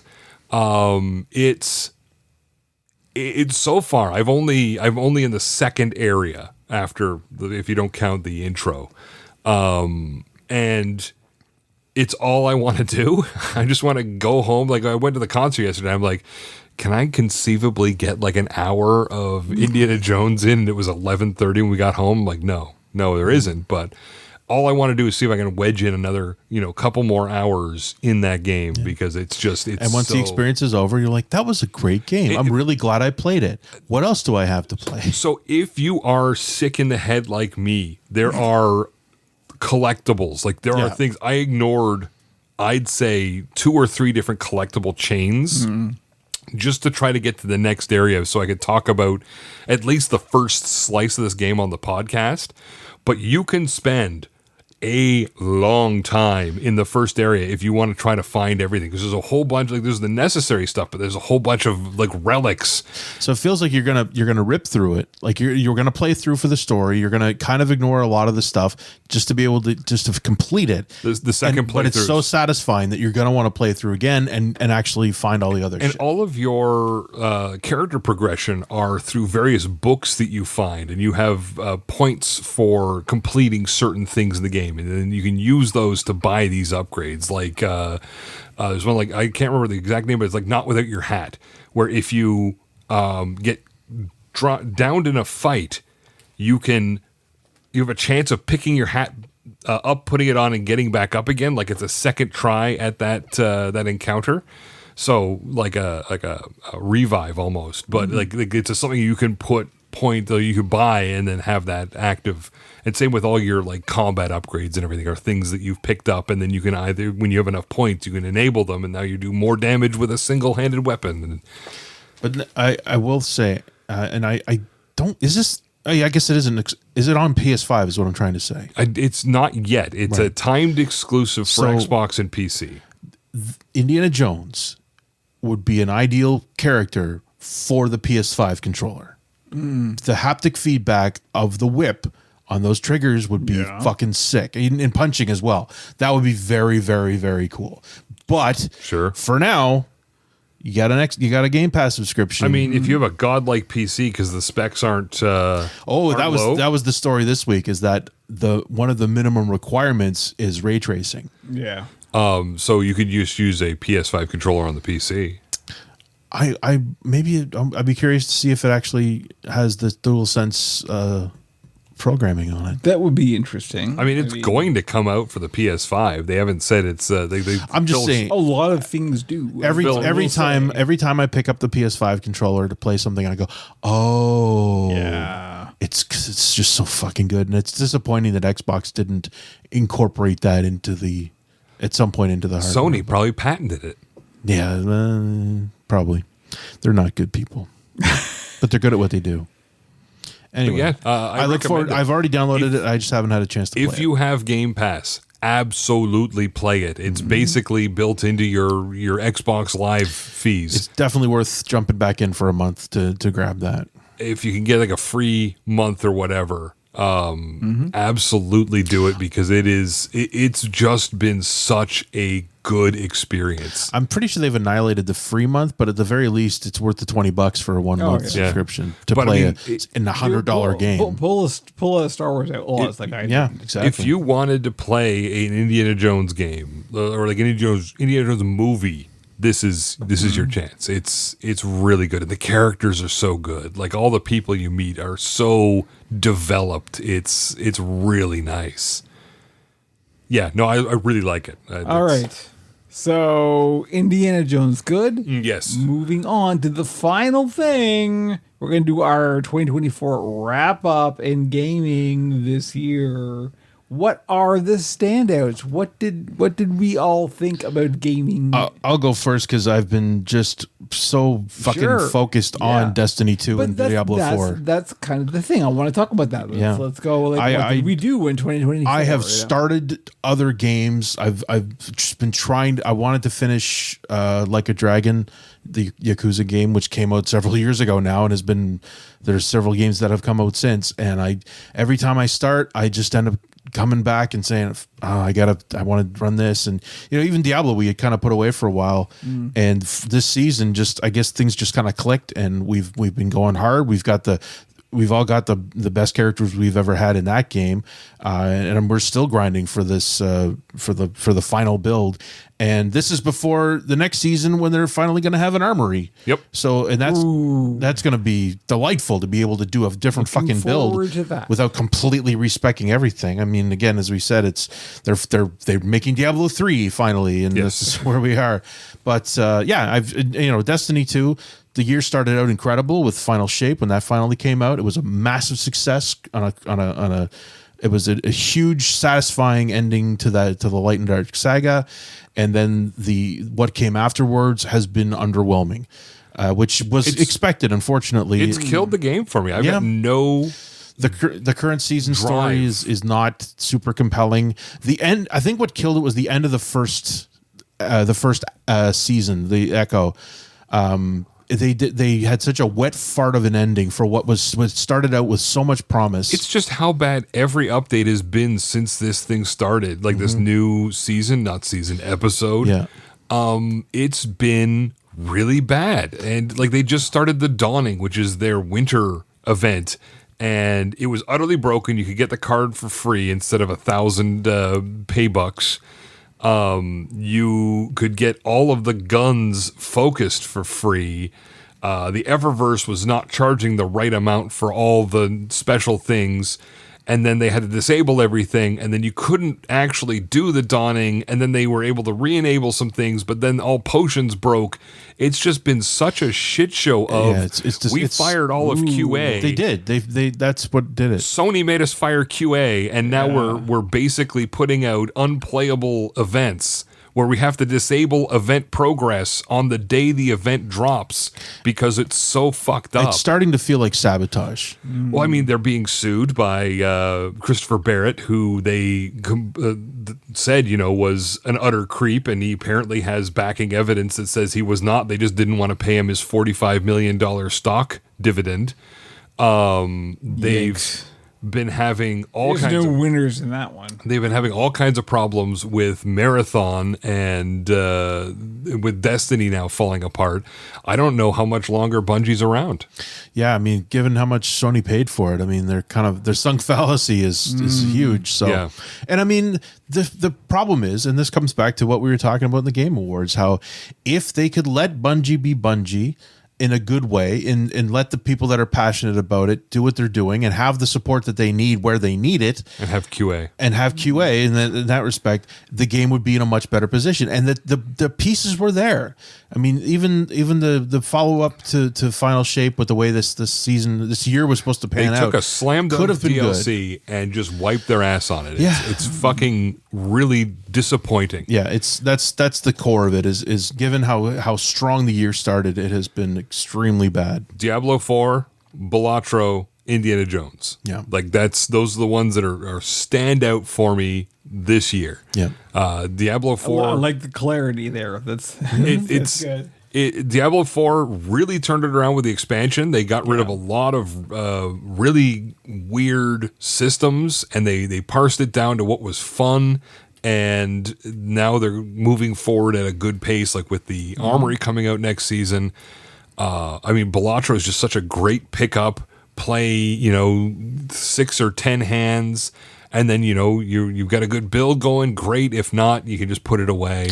There's just been so many games that came out this year that I fully intended to play, and I just haven't. I didn't. If it didn't grab my attention, like the Indiana Jones, it looked good. I started reading good things about it, and then it was on Game Pass, so it was just a no-brainer to fire up. And then the fact that it's like playing a 3D LucasArts games from 1996, I just can't. I can't ask for better. I've got a lot of time off coming up, even though I got a week of it I'll be spending with my brother. So I know I'm going to get to catch up on a lot of gaming through the rest of the holidays. I think for me, I mean, now we're getting into the shit because this was quite a varied year for me. Yeah. I went through a lot of weird stuff gaming wise, more than I normally would have. Yeah. Because this was the year I decided to challenge myself. Right. I was like, okay, I'm going to try stuff that I wouldn't normally try, which is not what I would ordinarily do. It's not what any of us would ordinarily do. I think you got further in Destiny than you ever had at that. So there were a number of lessons learned. The first was that my pattern until this year was every goddamn year I would log into some version of Destiny. I would try it for half an hour. Bounce off it. I would bounce off it and log out. Yeah. This year I really was like, no, fuck it. I want to play the game that my friends are playing. It showed you a little bit of a glimmer, and then it just shut it down. My experience, and this is entirely subjective. That's the point. My experience with Destiny was that it's the face wall thing, right? I kept slamming my face against the wall. Yeah. Sometimes the wall would give, but unfortunately, what was past the wall was just a bigger fucking wall. More wall. Right? There was always a bigger wall. That was the thing. So I eventually had to concede. Yeah. That no, this is not for me. Yep. For whatever strange alchemy of psychology and reasons, this is not going to ever work for me. Yeah. And I had to finally walk away. And that was a good positive thing though, because like it broke the loop. Yeah. Right. It broke the cycle of me going, I want to play this. I should like this. Why don't I like this? What's wrong with me? No, it's not that. It's just that these two things are not compatible. Yeah. And that was good. That was positive. Another positive thing was me pushing back against some of my instincts.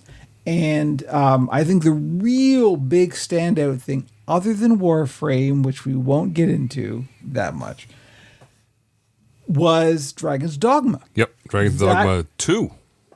Technically. Both 1 and 2. One was a revelation because like 1 was another example of me going, I've heard so many good things. I've tried it. I bounced off of it for this reason, this reason, this reason. What if I went, wait, what if those reasons aren't necessarily all that valid? Right? What if I'm the problem? And that was the thing that I kind of went like, oh, what if I set my ego aside and my predilections aside and went like, maybe you can challenge yourself. Maybe you can like push back against some of your instincts, right?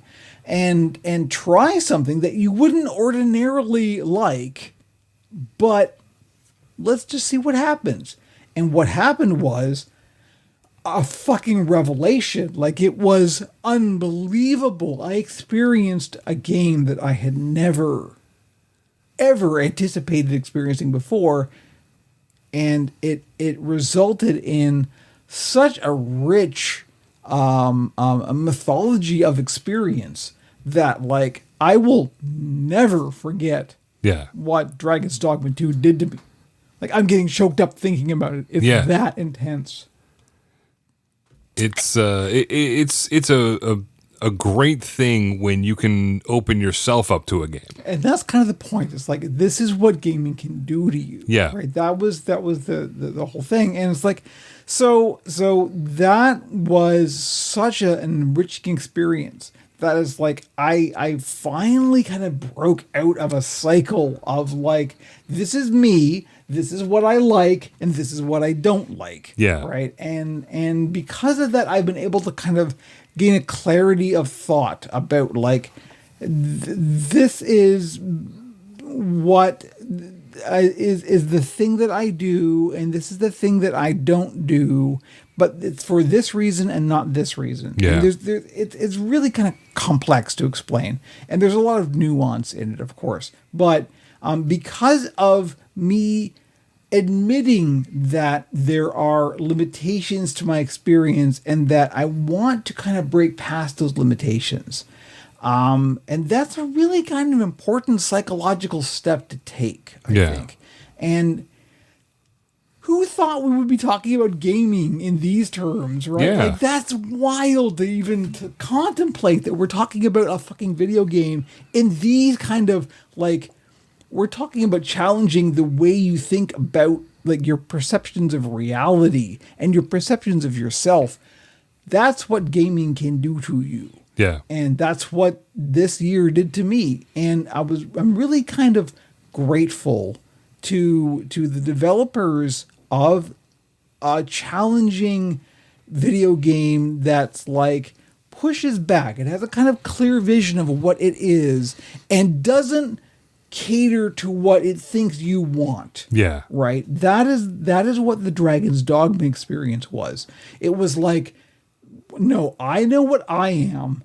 You are going to come into this world and you are going to like, you have to adapt to it. It's here. It has its rules. You have to learn. It's not trying to be all things to everyone. Exactly. And Come that to me. was super valuable and really kind of a humbling experience. Mm-hmm. And because of that, and I think that may be one of the things that has led me to being more accepting of Warframe, because I tried Warframe Years long ago, time yeah. ago, Yeah. and I bounced off of it.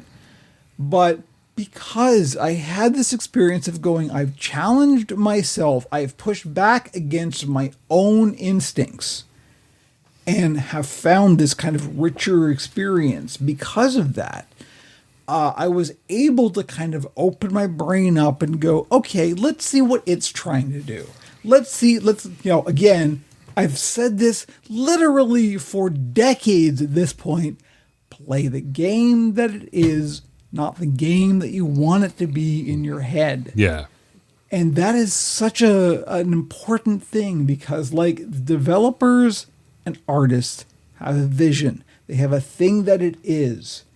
And if that thing is clear, when you meet them on their terms, you will experience the things that they want to convey to you. And if you can't, then you won't. And you'll bounce off of it. Yeah. But if you do, you will find this whole other realm of stuff that you would never imagined was possible. And that's what happened to me this year. And so I'm ending 2024 in this really amazingly positive space. I'm like, I'm more excited about gaming Yeah. than I ever have been in my entire history of gaming. And that's kind of wild to think about. I'm 56 years old. I've been playing video games since they were video games. Yeah. And that's kind of neat to think about. That's fantastic. That's where we are, folks. that's where we're ending on 2024. So I think that's probably a pretty good place to tap out. I agree. What do you think? Absolutely. Wow, that was a lot of stuff. That's a good note to end on. That was an emotional. It was emotional and girthy. That was quite the dump. Turgid. That was a turgid dump. Oh That's God! the name of my new band, There we Turgid go. Dump. Turgid Dump and Vodka Butt Plug. Oh, they don't know about They vodka don't know plug. about Vodka Butt Plug, and you never will at this point. If you've listened to this far in the podcast, you're a champ because you've now heard the phrase Vodka Butt Plug. And on that note, we're going to say thank you, everybody, for listening. We'll see 2024, we're going to close it out. Thank you, everybody. OperationPuppet.com for all the links. Thank you, Jamie. Thank you, Kevin. Thank you, Andrew. Thank you, Kevin. And we will catch you in 2025. See you in the new year. You have been listening to Pixels and Puppets, the Operation Puppet podcast. Visit www.operationpuppet.com for all our links. Tell your friends, give us a rating wherever you get your podcasts, and join us again because nothing is more entertaining than aging nerds giving their opinions on the internet.